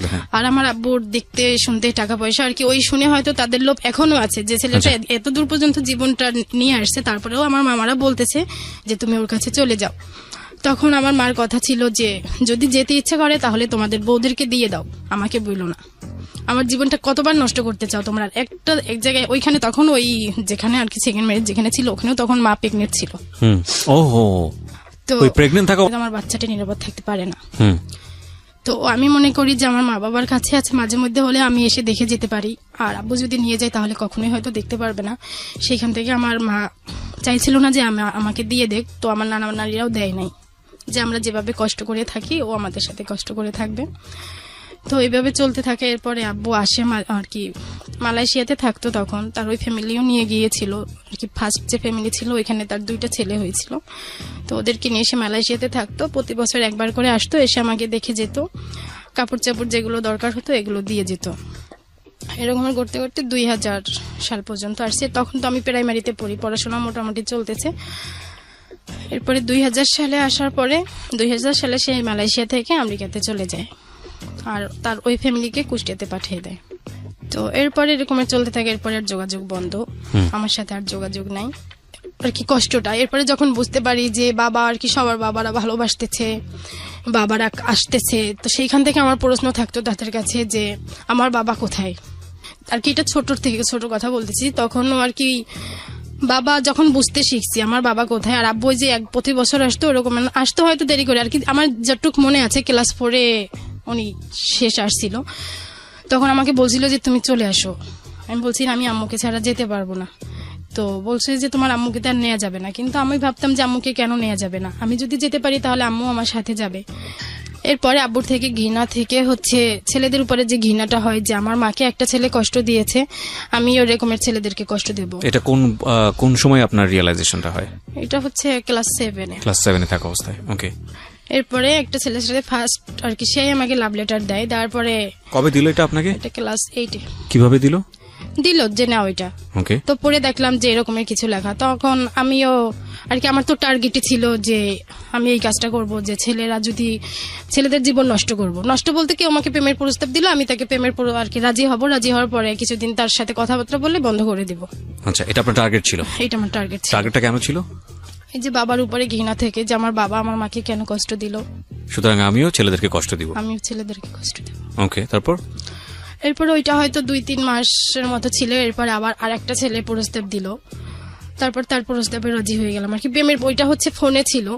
ওইটা ছিল এরকমের যে আমার মামা খালা যারা আছে আর কি, আমার নানার ফ্যামিলি, এদের সম্মান কেউ কখনো নষ্ট করতে পারে নাই সামাজিক ভাবে। তো মামা খালা দিয়ে যেহেতু পারে নাই, তাদের টার্গেট ছিল আমাকে দিয়ে। তারা একটা ছেলেকে রাজি করায় যে যত টাকা পয়সা লাগে আমরা দেব, তুই দেখ জাস্ট ওই মেয়েটা কি করতে পারো কিনা। তো আমি তো আর এটা আমার মাথায় ছিল না, আমার তো টার্গেট ছিল অন্যদিকে আর তাদের টার্গেট অন্যদিকে। তারপরে ওই ছেলেটা এরকমের ফোনে আমার নানার জানতো, আমার নানা সকালে নামাজ পড়তে যায়, ফোনটা বাসায় থাকে। তো নানার ফোনে কল আসলো, কল আসার পরে সাধারণত আমি নানার ফোন রিসিভ করতাম। তো এরপর রিসিভ করার পরে সে তার কথা বলতেছিল যে এইভাবে। তো আমি তো অল্পতেই রাজি হয়ে গেলাম, যেহেতু আমার টার্গেট এরকমের। তো রাজি হয়ে যাওয়ার পরে তার সাথে কথা হতে এখন একটা সময় দেখতেছি যে সে আসলে আমাদের সম্মান নষ্ট করতে চাচ্ছে। সে ফোনে রেকর্ড করে রাখছে যে আমি যদি বিয়ে করি তাহলে অমুক বাড়ির নাতিকেই বিয়ে করব, ওইটা আমার শ্বশুর বাড়ি। তো ফোন রেকর্ড করে ওইটা আবার তার হচ্ছে যে কল আসলে যে টোনটা বাজে এরকমের টোন সে সেভ করে রাখছে। তো যখন ওই আর কি বাড়ির পাশে দোকানপাট ছিল, তো কল আসলে এইসব কথা হতো, নাম ধরে সে রেকর্ড করে রাখছে। আবার আমার কিছু কথা যে কথাগুলো হতো, কিন্তু কখনো বাজে কোনো কথা আমার মাথায় আর কি ওই রকমের আসতো না যে প্রেম মানে হয়তো বাজে কিছু হতে পারে। জাস্ট আমার টার্গেট ছিল যে হয়তো এরকমেরই। তো এরপরে যখন এটা আমাদের কান পর্যন্ত গেল, তারা আমাকে কুষ্টিয়াতে পাঠিয়ে দিল। মানে আপনার টার্গেট ছিল যে আপনি বিভিন্ন ছেলের লাইফ নষ্ট করবেন প্রেমের ছলনা করে, যেহেতু আপনার বাবা আপনার মার সাথে এরকম করেছে। এরকম কাজ করতে গিয়ে একটা সময় একটা ছেলে তার কলার টিউনে আপনার সাথে সম্পর্ক আছে এটা সেট করে রেখেছিল, যেই ফোন দিত সেই শুনতে পেতো এটা। এবং এটা আপনার মামারা জানার পরে আপনাকে কুষ্টিয়াতে পাঠিয়ে দিল। কুষ্টিয়া মানে হচ্ছে আপনার বাবার বাড়িতে এর মাঝখানে একটা কথা বলি না, এই যে তালাকনামা নিয়ে যে কথাটা ছিল, সেটা হচ্ছে আমার এক কাকা যখন আমি 6-এ পড়ি তখন আমাদের বাড়িতে যায় যে তালাকনামা খোঁজে। হয় আমার মা ডিভোর্স দিয়েছে সেইটা, না হয় তালাক দিয়েছে সেইটা। তো তারা তো কিছুতে আমার নানা বাড়ির লোকজন দিতে পারে না, যদি আমরা মেয়েদেরকে ডিভোর্স দিই নাই, তালাকনামা পেয়েছি, সেটা দিয়েই আমরা মেয়েকে বিয়ে দিয়েছি। তো এই তালাকনামাটা হচ্ছে আমার আব্বু চাইছিল আমেরিকা থেকে, সে তখন আমেরিকায় তার একটা বিয়ে করবে। তো আমেরিকাতে বিয়ে করবে, তার কোনো ওয়াইফ বাংলাদেশে আছে কিনা তাকে সেটা ওখানে দেখাতে হবে। তো সে ওখানে বলছে যে আমার কোনো ওয়াইফ নাই, আমি তাকে ছেড়ে দিয়েছি, তো তার একটা প্রুফ ওখানে দেখাতে হবে। তো হয়তো সেটা তারা নকল ওইখান থেকে আমার নানি বাড়ি থেকে পায় নাই, তারা এখান থেকে আর কি কুষ্টিয়া থেকে নকল করে সেটা তারা আমেরিকাতে পাঠাইছে। ফার্স্ট টাইম তখন আমার কাকা আমাকে কুষ্টিয়াতে নিয়ে আসে, তখন আমি ক্লাস 6-এ পড়ি। এরপরে ক্লাস 8-এ আর একবার আমার মামা আবার নিয়ে আসে, যেহেতু আমার এইটাই আমার বাড়ি, তো আমার নানি বাড়ির লোকজন চাচ্ছিল যে ওর বাড়ির সাথে ওর একটা যোগাযোগ থাকুক। আমার দাদা দাদি দুইজনেই বেঁচে ছিল, কিন্তু আমার দাদাকে আমি দেখি নাই, যেহেতু আমি ক্লাস 6-এ আসছি, আর সে হয়তো আরো 2-3 বছর আগে মারা গেছে, জানতাম না কিছুই। আমার দাদিকে একবার আমি দেখছি। এরপরে হলো ক্লাস 9-এর কথা, যেটা আর কি মামারা জানতে পারে, তখন আমাকে কুষ্টিয়াতে পাঠিয়ে দেওয়ার পরে ওখানে বেশ কিছুদিন থাকতে থাকি। তো ওদের যেটা ছিল, এখানে তো আমার সৎ ভাই বোন আরো বেশ কয়েকটা 5 জন ছিল এরা এখানে। ওদের মধ্যে বড় মেজো ওরা মোটামুটি ভালো ছিল, ছোটগুলো ছোট ছিল, তারপরেও ওদের মধ্যে এখন এটা বড়দের শিক্ষা ছিল নাকি ওদের থেকেই ওরা করতো। যেমন আমি বাথরুমে ঢুকতাম, লাইট অফ করে দিত, কলের কাছে গোসল করতে যেতাম, ওরা যেয়ে দাঁড়াই থাকতো, উজু করতে যেতাম, উজু করতে দিত না। এরকমের বেশ কিছু ফেস করতে, ঘুমাইতেছি, খুব গরমের মধ্যে ঘুমাইতেছি, ফ্যান বন্ধ করে দিত, আবার ছাড়লে ফ্যানের কাটা উঠে ফেলতো যাতে আর নাই ছাড়তে পারি, মেইন সুইচ অফ করে দিত। মানে আপনার সৎ ভাই বোনেরা এটা করতো? হ্যাঁ। একদিন আমাদের কল নষ্ট হয়ে যায়, তো আমরা আমার কাকার বাড়িতে যে উজু করে আসবো, সামনে পুকুর ছিল, বাট আমরা কখনো পুকুরে যেতাম না, কারণ আমাদের বাড়ির ভিতরেই সব ছিল, সবাই পর্দা করতো, যে কারণে পুকুরে গোসল করা, উজু করা কোনো প্রয়োজনই পুকুরে যেত না, কলেই কাজ হতো। এটা গ্রামে, আমাদের গ্রামের বাড়ির কথা কুষ্টিয়াতে। তো মাগরিবের সময় এরকম উজু করতে যাব, তো আমি উজু করার জন্য বের হয়েছি, ওরা নামাজ পড়ে না, তারপরেও যে কলের কাছে দাঁড়াই আছে, তো কোনো মতেই সে আমাকে উজু করতে দিবে না। যখন প্রায় নামাজের টাইম শেষের দিকে, তখন উজু করে আসলাম, তো আমি উজু করতেছি, সেই মুহূর্তে ওরা বাড়ির ভিতরে দৌড় দিয়ে চলে আসলো, এসে গেট বন্ধ করে দিল, যেটা আর কি বাড়ির ঢোকার গেট বন্ধ করে দিল। তো আমি এখন তো আর বাড়ির ভিতর ঢুকতে পারছি না, তো ওই পুকুরের ঘাটলার উপরে বসেছিলাম। আমার বিশাল বড় পুকুর করছে, আবার গাডলাও অনেক বড় করছে, তো সব আর কি ওই এলাকার যত লোক আছে সব ওই পুকুরেই এসে গোসল করে, একদম সকাল থেকে শুরু করে রাত 10টা পর্যন্ত কন্টিনিউ ওখানে লোক থাকেই। তো ওই টাইমটা ওই পুকুর পরে বসাটা ওরকম আমি নিরাপদ মনে করি নাই, তারপরেও এছাড়া বসার জায়গা নেই যে গেট খুললে যাতে আমাকে দেখতে পারে। তো এখানে বসে আছি, হঠাৎ কাকি আমাকে এসে জিজ্ঞাসা করতেছে যে তুমি এখানে বসে আছো কেন। সাধারণত আমি কখনোই গেটের বাইরে বের হতাম না, যত টাইম ওই বাড়িতে ছিলাম। তো বলতেছে তুমি এখানে বসে আছো কেন, তখন আমি বলতেছি যে ও দরজাটা ওই গেট বন্ধ করে দিয়েছে, আমার বোনের কথা বললাম। তারপরে ওই কাকি দরজা নক করতেছে, নক করার পরে এরপরে আম্মু বের হয়ে আসলো, এসে বলতেছে যে ও এরকমের কাজ কেন করলো। পরে বলে এরকমের মেয়েদের যদি একটু আর কি জিদ না থাকে তাহলে তারা বড় হতে পারে না। এটা তার অভিমত ছিল যে তাহলে আমার মতো নির্যাতিত হবে না। আমি ঠিক বুঝতে পারিনি, মানে আর কি এটা কে বলছে কথাটা? এটা আম্মু বলেছে, আপনার সৎ মা বলছে তার মেয়েকে সাপোর্ট করে। হ্যাঁ, সে সাপোর্ট করে এটা বলেছে যে মেয়েদের একটু জিদি হওয়া উচিত, না হলে সে পরে আর কি শ্বশুর বাড়িতে যে সুখী হয় না। আর কি তার কথা যে ও যেটা করেছে সেটা ঠিক করেছে, মানে তার মেয়ে যেটা করেছে। হ্যাঁ, তার মেয়ে যেটা করেছে। এরপরে বাসায় আসলাম, আর কি এরকমের ছিল যে কারো কোনো কথা হতো না, জাস্ট আমি সবসময় একটা জিনিস চিন্তা করতাম যে নানা বাড়িতে থাকাটা তো একটা মেয়ে হোক ছেলে হোক কারোই পরিচয় না। যখন আমি নানি বাড়িতে ছিলাম, এখনো আর কি আশেপাশের লোকজন সবাই চেনে যে অমুকের নাতি, বাট আমার মধ্যে প্রশ্ন যে কেউ যদি আমাকে জিজ্ঞাসা করে তোমার বাবার নাম কি, আমি তোমার বাবার নামটাই বলি, কিন্তু ওই এলাকায় তোমার বাবা নামে কেউ নেই। এই বিষয়টা আমার মধ্যে সবসময় কাজ করতো যে আমি আমার বাবার নাম ঠিকই বলছি, কিন্তু এই এলাকাতে কেউ আমার বাবাকে চিনতে পারছে না, এটা তো আমার পরিচয় না। আমার পরিচয় হওয়া উচিত আমার বাড়িতেই, সেখানে আমি কষ্টে থাকি, বাট আমি যদি আমার বাবার নামটা বলি সবাই যাতে আমাকে চেনে যে অমুকের মেয়ে। তো ওইটা চিন্তা করেই আমি কষ্ট যতই হোক, আমার চিন্তা ছিল যতটুকু কষ্ট হোক আমি আমার পরিচয়টা নিয়ে এখানে থাকি, তারা যাই বলুক। আমি যদি চুপ থাকি, আমার নানি একটা কথা আমাকে সবসময় বলতো যে নিজে ভালো হলে জগৎ ভালো, এই কথাটা আমার মাথায় সবসময় কাজ করতো। মানে আপনি ধরে নিয়েছিলেন যত রকমের অন্যায় হোক না কেন আমি চুপ থাকবো, আমি এখানে থাকবো, চুপ থাকবো। আর ওরকম করে আব্বুর সাথে এমনি মাঝে মধ্যে কথা বলতো যে দাও ওর কাছে দাও, কেমন আছো, ভালো আছি, এরকমের। কখনো সে আমাকে জিজ্ঞাসা করতো না যে তোমার এখানে থাকতে কষ্ট হচ্ছে কিনা, কেউ তোমাকে আপনি বলেই বা কি করবেন, এখানে বলে তো কোনো সমাধান হতো না। বাবা টেনশনে থাকতো, আপনি থাকতে পারতেন না ভালো এখানে, এই কথা বলার পরে এটাই আমার মাথায় ছিল যে আজকে আমি এদের বিরুদ্ধে যতই কমপ্লেইন করি সেও এদেরকে রিয়েক্ট করবে, তখন এরা আমার উপরে ডাবল রিয়েক্ট করবে, যেটা আমার আরো বেশি কষ্ট হবে। এটা চিন্তা করে কখনোই আমি তাদের বিরুদ্ধে আব্বুর কাছে কমপ্লেন করি নাই। জাস্ট কেমন আছো, ভালো আছি, এই পর্যন্ত আমি এখানে যেমন করে আমি ম্যানেজ করে নিচ্ছি, যতটুকু কষ্ট হোক আমি সহ্য করছি। তো এরকম করতে করতে 5 মাস, তখন আমি ক্লাস 10-এ উঠি। তো ক্লাস 10-এর পরীক্ষা আমি দেই নাই আর কি, 10-এ ওঠার যে পরীক্ষাটা সেটাও দেই নাই, টেস্ট পরীক্ষা ছিল। তখন আমাকে স্যাররা ফোন করে, আমি নানির বাড়িতে তো পড়াশোনা করতাম, ওখান থেকে স্যাররা ফোন করে যে টেস্ট হবে, তুমি আসো। তো এরপরে মামাদেরকেও খুব করে বললো যে ওকে নিয়ে আসো। তো এইখানে যে ছিলাম, এখানে আবার একটা আমি মাদ্রাসায় পড়াশোনা করেছি, একটা মাদ্রাসায় হচ্ছে এরা ক্লাস করার জন্য যে তুমি ওখানে ক্লাস করো। তো এত দূর ছিল যে হেঁটে যেতে খুব কষ্ট হতো, অনেক দূর ছিল আর কি। আমি একদিন ক্লাস করলে পরের দিন আর কি ক্লাস থেকে ফেরার পথে আমার মনে হতো যে আগামীকালকে ক্লাসটা আমি কিভাবে করব। এত দূর ছিল, হেঁটে যাওয়া আমার পক্ষে মোটেই সম্ভব ছিল না। তারপরেও আর কি তাদের প্যারায় যে ক্লাস করতেই হবে, হয়তো আসলে এটা তাদের মধ্যে কি ছিল, একদিন আর কি আমি ক্লাসে কিছুতেই যাব না। তো আমি হচ্ছে বিভিন্ন অজুহাত দেখাচ্ছি, এই কারণ সেই কারণ, দেখানোর পরে দেখতেছি 9টা-10টা বেজে গেছে। কিন্তু আমার ভাই কি করলো, সে 8টা বাজে বের হতে হয় ক্লাসের জন্য, সে সবগুলো বাসার ঘড়ির কাঁটা 8টার কাছে নিয়ে রাখলো যে দেখ 8টাই তো বাজে, তোর ক্লাসের টাইম এখনো শেষ হয় না, যেতেই হবে। কিন্তু আমি তো জানি যে ক্লাসের টাইম আমি শেষ করে ফেলছি, আমি ক্লাসে যাব না। তো এরকম করে এরপরে গেলাম, যে আমার চিন্তা ছিল যে পড়াশোনা তো করি নাই, পরীক্ষা দেবো, পরীক্ষায় হয়তো ভালো রেজাল্টও করতে পারবো না। তারপরেও নিয়ে গেল আমার মামারা, এসেই আমাকে নিয়ে গেছে। ছোট মামা ছিল যে একটু আমার উপরে কেয়ারফুল ছিল সবকিছুতে, ও মামা এসে আমাকে নিয়ে গেছে। নিয়ে যাওয়ার পরে ওখানে টেস্ট পরীক্ষা দেই। আচ্ছা, তো এখানে বেসিক্যালি ডিস্টার্বের কারণে আপনি কাজটা করেছেন? না, পড়াশোনাটা একদিকে চিন্তা করছি যে পাশ করব কি করবো না, আবার চিন্তা করছি যে পড়াশোনাটা তো কোনোভাবে ছেড়ে দেওয়া যাবে না। তো সেইখান থেকে মামাদেরকে বললাম যে এসে আমাকে নিয়ে যান, আর তারা ভাবলো যে পরীক্ষাটা দেওয়া উচিত। তো সেইখান থেকে তারা আমাকে এসে নিয়ে যায়। নিয়ে যাওয়ার পরে আমি টেস্ট পরীক্ষা দেই মোটামুটি ভাবে। তো টেস্ট পরীক্ষায় হচ্ছে সবগুলো রেজাল্ট মোটামুটি আসে, ফেল করি নাই। সেখান থেকে তারা আমাকে সিলেক্ট করে যে নেওয়া যাবে। আর হয়তো টিচাররা জানতো যে ফেল করার মতো স্টুডেন্ট আমি না, কখনো আমি ফেল করি নাই। তো এরপরে হইলো পরীক্ষা, হইলো কিছুদিন পরে। তো ওই যে টাইমটা ছিল আর কি, ক্লাস 10-এর যে টাইমটা ছিল, ওই টাইমটাই আমি কি করতাম, ওই যে ছেলেটা ছিল যার সাথে প্রেমের কথা বলছিলাম, ওখানে ব্রেকআপ, তার সাথে আর কখনো আমি কথা বলি নাই। এরপরে সবসময় শুধু রং নাম্বারে যে নাম্বার বানিয়ে বানিয়ে কল দিতাম, যে যার সাথে কথা বলে যে প্রেমে পড়ে যায় এরকমের। তো এরকমের হয়েছে, একটা ছেলের সাথে প্রেম হইলো। তো এরপরে আশেপাশের লোকজন আর কি, যারা কিভাবে হয়তো জানি না, এরপর আরো কয়েকটার সাথে প্রেম হয় একসাথে, হয়তো 4-5 জনের সাথে আমি কথা বলছি। মানে একসঙ্গে 4-5 জন মেইনটেইন করতেন? কথা বলতেছি এরকমের। এরপরে হচ্ছে তখন আমার পরীক্ষা, ওকে, মেট্রিক পরীক্ষা। তো আমার একটা মামা ছিল আমার বয়সেই, সে বলতেছে যে সারাদিন এত ফোনে কথা বললে তো তুমি পরীক্ষায় পাশ করতে পারবে না।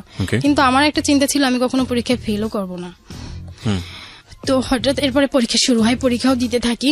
হঠাৎ একদিন একটা ছেলে, এর আগেও 2-3 বার ফোন দিয়েছে আর কি, এক কথায় আমার নানার ফোনটা এখন আমি কন্টিনিউ ইউজ করতেছি। সে ওই রকমের বুঝতে পারতেছে না যে আমি এভাবে এই অন্যায়গুলো করতেছি। তো একদিন হচ্ছে ওই নানার ফোনে একটা কল আসে, ওই ছেলে আমাকে দেখছে নাকি আমি জানি না, কিন্তু সে কল করে। আর সব থেকে বড় কথা কি, আমার আব্বু আমেরিকাতে থাকে, আর আমেরিকাতে থাকে, তাদের চিন্তা ছিল যে এই মেয়েকে যদি প্রেমে ফেলাইতে পারি তাহলে হয়তো তারাও আমেরিকাতে যেতে পারবে নাকি আর কি, কোন ইতে তারা হয়তো এইভাবে চিন্তা করে আমাকে প্রেমের প্রপোজ করতো, আর আমিও তাদের রাজি হয়ে যেতাম। তো একটা ছেলে এরকমের হচ্ছে বলতেছে যে কথা বলার পরে আমি আমার একটা ফ্রেন্ডকে নাম্বার দিলাম যে দেখ এই নাম্বারটায় আমাকে এই কথা বলতেছে। পরে আমার ওই ফ্রেন্ড কি করলো, ওই ছেলেটাকে থ্রেট দিল। আচ্ছা, থ্রেট দিল। পরে তারপরের দিন হচ্ছে আমার ইংলিশ পরীক্ষা ছিল, রবিবার ছিল, ইংরেজি পরীক্ষা ছিল। তো সে আমাকে পরে সকালে ফোন করে বলতেছে যে কালকে দেখে নেব, তোমাকেও দেখে নেব, তোমার ফ্রেন্ডকেও দেখে নেব, আমাকে কেন থ্রেট দিল। তো আমি পরীক্ষার হলে গেলাম। পরীক্ষার হলে পরীক্ষা শুরু হওয়ার আগেই একটা ছেলে, তখন আমরা 4 বান্ধবী একই কালার ওড়না পরে গিয়েছিলাম, ফিরোজা কালার একই কালার ওড়না পরে গিয়েছিলাম। তো একটা ছেলে এসে ফার্স্টে একটা মেয়েকে জিজ্ঞাসা করলো যে এখানে আনিলাকে। তো ওটা দেখাই দিল পিছনে।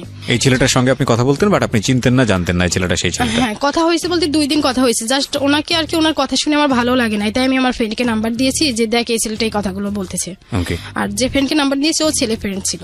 ওকে। তো এরপরে হচ্ছে ওই আর কি। সে বলার পরে আমি বলছি হ্যাঁ আমি অমুক। এরপরে সে চলে গেল। আমি যে তাকে কোনো প্রশ্ন করব এই সুযোগটা আর পাই নাই। আচ্ছা, এবং আপনি জানতেন না যে সে কি বলতে এসেছে বা টিচার মনে করেছিলেন? হ্যাঁ, টিচার মনে করেছিলাম। পরে হচ্ছে পরীক্ষার মধ্যে শুরু হয়ে গেল, কিন্তু দেখতেছি যে আমার হলটা সিটটা ছিল একদম জানালার কাছে। উনি হচ্ছে ওই হলের সামনে একটা ফিল্ড ছিল, তখন সেখানে দাঁড়ায় ছিল সে আর একটা ছেলে। তো কিছুক্ষণ পর আর কি আমি এদিক থেকে জানালার দিকে তাকাচ্ছি, দেখতেছি ওই ছেলে আর কি ঘুরতেছে, সে ঘুরে দেখতেছে। এখন আমার তো খুব ভয় হচ্ছে যে সে তো আমাকে থ্রেট দিয়েছিল আমাকে দেখে নেবে। তো খুব কষ্ট করে পরীক্ষাটা দিলাম আর কি। এত বাজে পরীক্ষা আমি আমার লাইফে আর দেই নাই। তো ওই দিন আমার ইংরেজি পরীক্ষা ছিল। তো আমার ভয় ছিল যে আমি হয়তো ফেলই করব। ওকে। তো এরকমের করে পরীক্ষা থেকে বের হলাম। তো প্রতিদিন আমাকে আমার নানা নিয়ে আসতো, আবার নানাই নিয়ে যেত। এসে একটা গাড়ি ঠিক করে রাখছিল, ওই গাড়িতে করে নিয়ে যেত। আর নানা আসতে দেরি হলো, ওই গাড়িওয়ালাই আমাকে নিয়ে যেত। তো ওই দিনকার হচ্ছে হল থেকে বের হয়ে গাড়িওয়ালাকেও সামনে দেখছি না। তো আমার খুব ভয় হইতেছে। পরে আমি আমার একটা বান্ধবীকে বললাম যে আমি আমাকে তোমার সাথে করে নিয়ে যাও, আমার হচ্ছে আমি একা যেতে পারবো না। পরে ও বললো যে আমার আব্বু আসছে, আমি তো বাইকে করে যাব, আমি তোমাকে নিতে পারবো না। তো এরপর আরেকটা বান্ধবীকে বললাম, ও বলছে ঠিক আছে তাহলে তুমি আমার সাথে চলো। ওর সাথে ওর ভাই ছিল, কিন্তু ওর ভাইকে পরে আসতে বললো। আমি ওই বান্ধবীর সাথে গেলাম বাড়িতে। বাড়িতে যে যখন হচ্ছে বান্ধবীর সাথে গেলাম, যেতে যেতে গেট থেকে বের হতে দেখতেছি যে ওই ছেলে সহ আরো কিছু ছেলে গেটের সামনে দাঁড়িয়ে আছে। তো তখন আরো বেশি ভয় হলো যে এখান থেকে তারা কোনো দুর্ঘটনা ঘটায় কিনা। তো ভালোই ভালো বাড়িতে গেলাম, যে হচ্ছে আমি বাড়িতে সব ঘটনাটা খুলে বললাম এইভাবে। এরপরে হচ্ছে ওই ছেলে কিভাবে আমার এক মামির নাম্বার নিয়েছে, সে আর কি আমার ওই যা যা করছে সে এখানে, সেটা সে তার আমার মামিকে বলছে। আমি যে বান্ধবীর সাথে গেছি সেটাও সে বলছে। এরপরে সে আবার বললো যে আমাকে কেন আমার নানা নিতে আসলো না, আর কি তার খুব দরদ। এরপর থেকে সে মামির কাছ থেকে খোঁজ খবর নিত, কথা বলতো মামির সাথে। আমিও মাঝে মধ্যে আর কি এমন ভাবে মামিকে বলতেছিল, তো মামি বললো ঠিক আছে তুমি কথা বলো। তো আমিও কথা বলতেছি। এরপরে হচ্ছে যখন আমার রেজাল্ট হলো, তখন দেখলাম যে রেজাল্ট খুব আর কি ফেল করি নাই, কিন্তু একদম খারাপ রেজাল্ট ছিল। মানে ওইটা কি ওই একদিনের ঘটনার কারণেই নাকি পুরো শুধু ইংরেজিতে ছিল? আচ্ছা, তার কারণে পুরোটাই সি হয়ে যায়। সবগুলোতেই ভালো ছিল, আর 7টা এ প্লাস আসছিল, শুধু ইংরেজির কারণে এ প্লাসটা আসে নাই। আচ্ছা, ওকে। তো এরপরে হচ্ছে রেজাল্ট হয়ে যাওয়ার পরে এরপরে আর কি ওই রেজাল্টের পরে আর ওই ছেলের সাথে আমি কথা বলি নাই, কিন্তু এই ছেলেটাই খুব বেশি পাগল ছিল। পরে হচ্ছে পরীক্ষা যখন হয় তখন আমার আব্বু পরীক্ষার করে আমার হচ্ছে মামাদের কাছে টাকা পাঠায়, 20,000 টাকা পাঠায় পরীক্ষার খরচ বাবদ।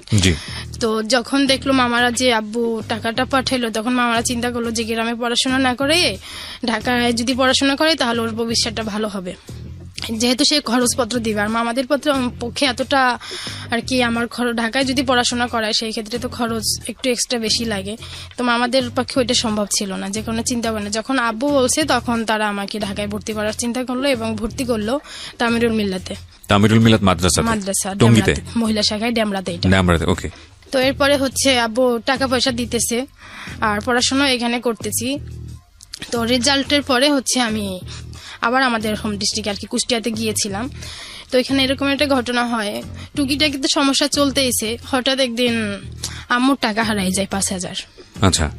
তো হারাই যাওয়ার পরে তো আমি আদৌ কিছুই জানি না। সে বলতেছিল যে গোসলখানায় গোসল করতে গেছে, তখন নাকি ওইখানে এক চিপায় রেখে দিয়েছে। তো আমাকে এসে জিজ্ঞাসা করতেছে যে তুমি কি টাকাটা দেখছো? তো আমি বললাম যে না আমি দেখি নাই।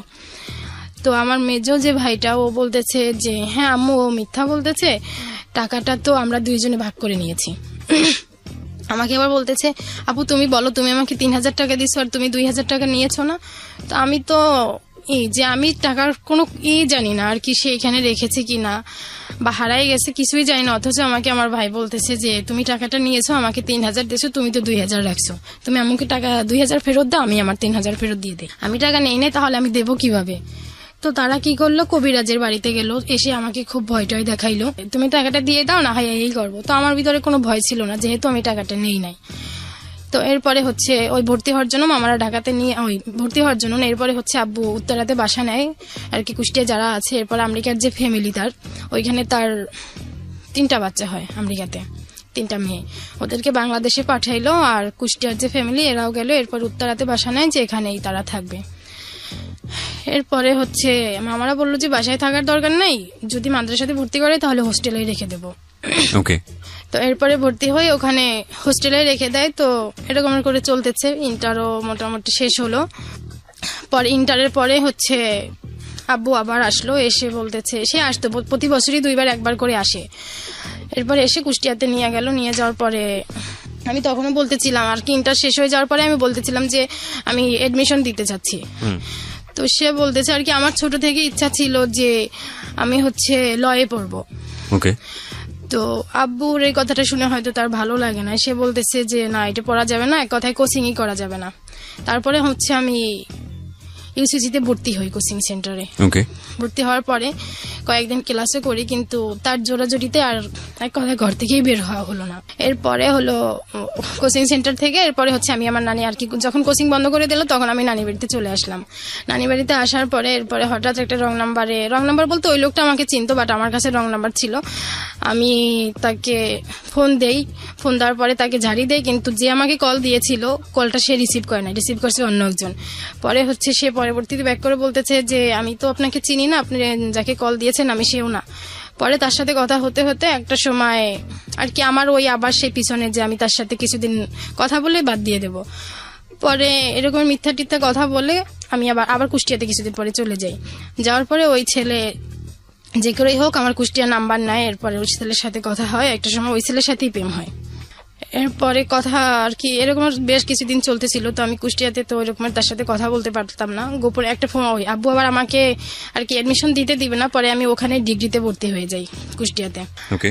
পরে তার সাথে কথা হতো না, মাঝে মধ্যে কথা হতো। হঠাৎ করে ঢাকাতে আমার নানা হজে গিয়েছিল, তো হজ থেকে আসলো, এরপর আমার মামা আমাকে কুষ্টিয়া থেকে নিয়ে আসছে। তো তখন ওই ছেলেটার সাথে আমার দেখা।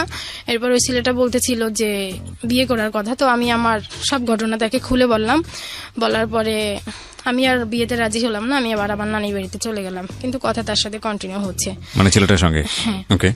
তো এরপরে তখন ছেলেটা বেকার ছিল, তো তার এখন চিন্তা যে করেই হোক আব্বু আবার ডিসেম্বরে আসার কথা, আসবে, তো সে এর মধ্যে একটা চাকরি নিয়ে নেবে, এরপরে বিয়ের কথা বলবে। তো খুব করে হচ্ছে সে একটা চাকরি নিল, সিটি ব্যাংকে তার চাকরি হলো। চাকরি হওয়ার পরে তো এরপরে ওই নানি বাড়িতে ছিলাম, আর আব্বুকে বলতেছিলাম যে এরকমের করে তো আসলে হয় না, কিছুদিন নানি বাড়ি কিছুদিন এখানে, আমি আমার আর কি পার্মানেন্টলি একটা জায়গা চাচ্ছি যেখানে আমি নিরাপদে থাকতে পারবো আর পড়াশোনাটা চালাই যেতে পারবো। জি। পরে আব্বু হচ্ছে আর কি ওই কথাটা তো আব্বুর কাছে কেমন লাগছে জানি না, সে আমেরিকাতে গেছে নভেম্বরে, সে ফেব্রুয়ারিতে চলে আসছে। আচ্ছা। আসছে আমাকে বিয়ে দেওয়ার উদ্দেশ্যে। ওকে। তো আমার মামাদেরকে আগেই বলছে যে আপনারা ছেলে দেখে রাখেন, আমি এসে বিয়ে দিয়ে দেব। ওকে। তো আসছে, এসে কুষ্টিয়াতে আসছে, ওখানে কয়েকদিন থেকে আমার নানি বাড়িতে গেছে, নানি বাড়ি বিয়েটা দিবে নানি বাড়িতেই, ওদিকে ছেলে দেখেছে। পরে এঙ্গেজও হয়ে গেছে, আব্বু এসে শুধু বিয়েটা দিবে। এরপরে আব্বু আসলো, এসে ছেলেদের বাড়ি ঘর যেটা দেখার সবকিছু দেখে মোটামুটি আব্বু রাজি, কিন্তু ছেলের দাড়ি ছিল না। আচ্ছা। সে চাচ্ছিল হুজুর ছেলে, আচ্ছা। কিন্তু ছেলে 5 ওয়াক্ত নামাজ পড়তো, কিন্তু দাড়ি ছিল না। এটাই তার কাছে সমস্যা ছিল। সে আমাকে বললো যে তুমি আমার সাথে চলে আসো, এখানে তোমার বিয়ে দিলে তুমি সুখী হবে না। আমি খুব চিন্তা ভাবনা করে দেখলাম। ওকে। তো আমি তার সাথে যাই না, আর মামারও বলতেছিল যে তুমি তোমার আব্বুর সাথে যাবা না। তো আব্বু এখানে 2 দিন 3 দিন নানি বাড়িতে থাকলো, বলতেছে যে আমি এই 20 বছর পরে আসছি একমাত্র তোমার কারণে। উনি কি আসলে 20 বছর পরেই বাংলাদেশে আসছিল? না, বাংলাদেশে কন্টিনিউ আসতেছে আর কি, 20 বছর পরে সে আমার নানি বাড়িতে গিয়েছে। ওকে। ওকে। যে 20 বছর পরে আমি শুধু তোমার কারণে এখানে আসছি, আমি চাই তোমার ভবিষ্যৎটা ভালো হোক, আমি যেটা বলি সেটাই তুমি শোনো। ওকে। তো তার উপরে তো আমার টোটালি আস্থা ছিল না, যেহেতু আমি ছোট থেকেই তাকে পাই নাই, তার কোনো ব্যবহার আর কি, সে যে কি সেটাই আমার মধ্যে আর কি, আমি জানতাম না যে আসলে সে কি চায়। আব্বু আমাকে খুব বলে, আমি আর আসি না, আব্বু আমাকে নিয়ে আর কি ওখান থেকে আর একটা জায়গায় আসে শহরে, এসে বলতেছে যে তোমার আমার সাথে একসাথে ছবি করে যাই, তোমার এখন বিয়ে দেওয়ার দরকার নেই, আমি ওখানে যে অ্যাপ্লাই করবো ওখানে তোমাকে নিয়ে যাব। এরপরে হচ্ছে আসে আর কি, আব্বুর টার্গেট ছিল যে করেই হোক আমাকে সে নিয়ে আসবে, কিন্তু আমি কোনো কিছুতেই রাজি হই নাই। সে টিকিট কাটছে, একটা ছিল, সকালে আসছে, এসে আমাকে খুব ডাকছে, কিন্তু আমার মামারা বলছে যে তোমার আব্বু তোমাকে নিতে আসছে, তুমি কিছুতেই যাবে না। তো এসে সে গেটের সামনে অনেকবার করে আমাকে ডাকছে, আমি তার ডাকের উত্তরও দেই নাই। তো উত্তরও দেয় নাই, সে খুব অপমান বোধ করছে যে এইখানে একমাত্র মেয়ের সম্পর্কে এখানে আসছি, আর মেয়েই আজকে আমার সাথে কথা বলতেছে না। আর মামারাও তাকে বেশ অপমান করছে যে আমরা যে ছেলেকে, তাদেরও একটা সম্মান আছে গ্রামে, যেহেতু এঙ্গেজ হয়ে গেছে, সেই এঙ্গেজ ভেঙে গেলে তাদের সম্মান নষ্ট হবে, তারা ওই দিক চিন্তা করে আব্বুকে খুব অপমান করলো। আর আব্বু এদিকে কি চিন্তা করে আমাকে নিয়ে যেতে চেয়েছে সেটা আব্বুই ভালো জানে। তো আমি আর আসি নাই, আব্বু চলে আসছে। চলে আসার পরে দীর্ঘদিন আর আব্বুর সাথে আমার কথা হয় নাই। এরপরে হচ্ছে যেটা ওই বাদ হয়ে যাওয়ার পরে আব্বু তো চলে যায়, পরে আমিও মামাদের সাথে রাগ করে ঢাকায় চলে আসি যে আমার পড়াশোনাটা চালানো দরকার, যেহেতু বিয়েটা হয় নাই পড়াশোনাটা চালানো দরকার। আমি হচ্ছে ঢাকায় এসে আমার বান্ধবীদের সাথে ম্যাচে উঠি। তো ওখানে কিছুদিন থাকার পরে তারা যে কোনো অজুহাতে আমাকে বাড়িতে নিয়ে যায়। তো বাড়িতে নিয়ে যাওয়ার পরে তাদের চিন্তা বিয়ে দেবে, তারা এদিকে ছেলের সবকিছু ঠিক করে পরে আবার আমি ঢাকায় ব্যাক করতে চাই, আমাকে আর নিয়ে আসে না। এরপরে ছেলের সবকিছু ঠিকঠাক করে ঢাকায় নিয়ে আসে, নিয়ে আসার পরে যেদিনই আমি আসি সেদিনই রাত্রি আমার বিয়ে দিয়ে দেয়। এই ছেলেটাকে আপনি জানতেন শুনতেন আগে থেকে? কিছুই না, কিছুই জানতেন না। না, তারা আমাকে আর কি, আমার হচ্ছে আমি যে মিল্লাতে পড়তাম এখানে একটা তার বোন ছিল, সে আমাকে দেখছে, ওর থেকে আর কি ওই মেয়ের ভাই আমার বান্ধবী আর কি, তাকে আর কি বান্ধবী হিসেবে না, জাস্ট মুখের পরিচয় ছিল। ওকে, এতটুকুতেই। হ্যাঁ, এরপরে আর কি মূল ছিল এখানে আর কি, মূল পয়েন্টই হচ্ছে যে আমেরিকা। আব্বুর কথা ছিল যে আমার মেয়েকে বিয়ে করবে, তাকে আমেরিকাতে নিয়ে আসবো। আর ছেলে কিছু করতো? ছেলে কিছু করতো বলতে সেও ম্যান পাওয়ারের কাজ করতো, কিন্তু পাতলা, হালকা পাতলা। ওকে, এটাই তার মানে কাজের জায়গা ছিল। ওকে, কিন্তু যখন বিয়েটা হয় তখন সে এইভাবে বলেছিল যে তাদের ঢাকায় বাড়ি আছে, তারপরে ছেলে বড় চাকরি করে। এই আব্বুও দেখতেছে না, আমিও দেখতেছি না, আর মামারা জাস্ট মুখের কথায় বিশ্বাস করেছে। এরপরে যেদিন ঢাকায় নিয়ে আসে, আমি আসি আমার নানার সাথে, আসতে আসতে বিকাল হয়ে যায় 4টা বাজে। এরপরে মাগরিবের পরেই হচ্ছে তাদের বিয়ের আয়োজন আগে থেকেই ছিল, এরপর মাগরিবের পরেই তারা আসে, এসে বিয়ের কাজ কমপ্লিট করে ফেলে আর কি। ছেলের পক্ষ ছেলের মা বোনরা আসে, এসে আংটি পরায়, কাবির নামায়, সইটই করায়, যেগুলো হয়। এরপরে আমি পরের দিন আবার গ্রামে চলে যাই নানি বাড়িতেই। জি। এরপরে 2 দিন পরে ছেলেরা যায়, যে পরে আবার আমাকে তাদের বাসায় নিয়ে আসে। আচ্ছা। এরপরে যেটা হয় যে ছেলের সাথে আমার বিয়ে হয়, নাম কি ছিল ওর? ওনার নাম বলতে চাচ্ছি না। আচ্ছা, ঠিক আছে। তো আপনার হাজবেন্ড বলেই বলেন, তাহলে আমাদের জন্য বোঝাটা সহজ হবে। হ্যাঁ। তো উনি হচ্ছে এমন যে সকালে বাসা থেকে বের হতো, নতুন বিয়ে হয়েছে তো ফোন দিতাম, ফোন দিলে কখনো এসে ফোন পিক আপ করতো না, আবার রাত 12টা বাজে বাসায় ফিরতো, ফোন দেই ফোন ধরে না, এরকমের করে চলতেছে। তো আর কাজেরও এরকমের কিছু না যে একটা প্রয়োজন হলো সে প্রয়োজনটা মিটাবে, এটা তার পক্ষে সম্ভব না। এরপরে আমার শ্বশুরবাড়ির লোকজনই আমাকে বলতেছে যে তুমি ওকে বলো যে একটা চাকরি বাকরি করার জন্য, যেহেতু সে সংসারে কোনো টাকা পয়সাই দিচ্ছে না। তো তাকে বলতে গেলে করবো এরকমের করে করে কিছুই করতেছে না। তখন আমি আমার আব্বুকে জানাই যে এই অবস্থা। আর আব্বু এর মধ্যে একবার আসে, তো আমাদের বাসায়, আমার শ্বশুরের বাসায় হয়তো বাচ্চার টানেও সে পরিবর্তন হতে পারে বা চাকরি বাকরির জন্য কিছু করতে পারে। এরপরে বাচ্চা নেওয়ার চিন্তা করলাম, তো বিয়ের 2 বছর পরে বাচ্চা হলো, কিন্তু তার মধ্যে কোনো পরিবর্তন নাই। সে ওই যে ফোনটা পর্যন্ত ধরে না। একদিন এরকমের হয়েছে যে আমার বেবি পেটে 6 মাসের, তো তাকে বলতেছিলাম যে আমার খুব খারাপ লাগতেছে, আমি একটু মনে হয় ঘুরে আসলে ভালো লাগবে। তো বলতেছে যে ঠিক আছে আসো, আমি বাহিরে আসি তুমি আসো। তো হচ্ছে আমি বলতেছিলাম যে যমুনা ফিউচার পার্কে আমি আসতেছি, তাহলে আপনি ওখানে আসে। সে বলতেছিল যে আমি উত্তরাতে আছি, তুমি ওখানে আসো। তো আমি হচ্ছে রামপুরা পর্যন্ত যখন আসছি তখন ওনাকে ফোন দিছি, তখন থেকে ফোনটা বন্ধ।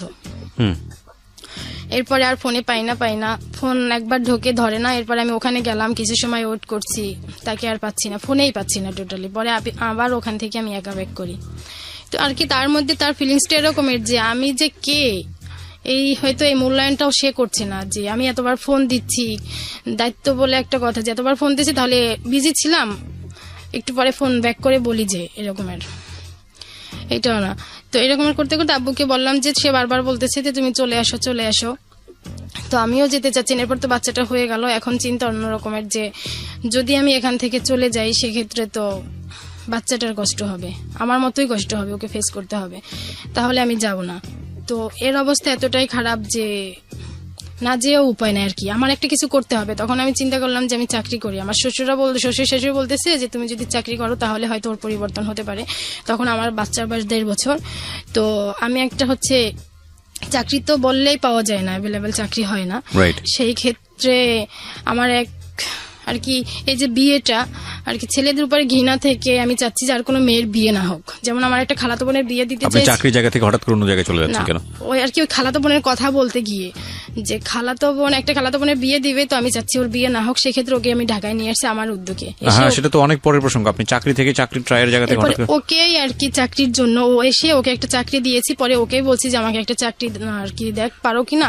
পরে ও আমাকে একটা গার্মেন্টস এর কথা বলে যে ওইখানে তোমাকে গেলে স্টোরে কাজ করতে করতে পারবা। বেসিক্যালি বিষয়টা হচ্ছে যে আপনি খালাতো বোনকে কোন এক সময় ঢাকায় নিয়ে এসেছিলেন কোন একটা কাজের ব্যবস্থা করার জন্য, বিয়ের আমি পরে, যখন এই বিয়ের এবং তারপরে আপনি তার কাছে হেল্প চেয়েছেন যে কোথাও আপনাকে কাজের ব্যবস্থা করে দিতে পারে। ওইখানে হচ্ছে আমি 15 দিনের মতো কাজ করি, করার পরে এদিকে বাচ্চাটাও 1.5 বছর বয়সে অসুস্থ হয়ে যাচ্ছে, আমাকে খুব মিস করে। সেই ক্ষেত্রে হচ্ছে আমি ওখান থেকে আর কি সবাই বলতেছে যে ওকে আর কি, আমার হাজবেন্ডকে খুব চাপ দিতেছে যে তুমি একটা কিছু করো তাহলে ও ব্যাক করবে। তো আমার শ্বশুরবাড়ির লোকজন কি করলো, আমাদেরকে আলাদা করে দিল, যে আলাদা করলে হয়তো ওর উপরে একটু প্রেশার পড়লে ও কাজ করবে। তো সে একটা চাকরি নিল, নেওয়ার পরে 3 মাস ওই চাকরিটা করলো। শ্বশুর শাশুড়ি সবার ননদ সবার মুখে একটাই কথা, যে বাবা বাড়ি থেকে তো আমি কিছুই নিয়ে আসতে পারিনি, আরো আমার বাবা 5 লক্ষ টাকা তাদের কাছ থেকে নিয়েছে, আর সেই টাকাটা হচ্ছে আমার শ্বশুর এবং শাশুড়ির দুইজনের জমি বিক্রি করে, শ্বশুরের 10 কাঠা আর শাশুড়ির 10 কাঠা জমি বিক্রি করে তারপর তাদেরকে টাকাটা দিয়েছে।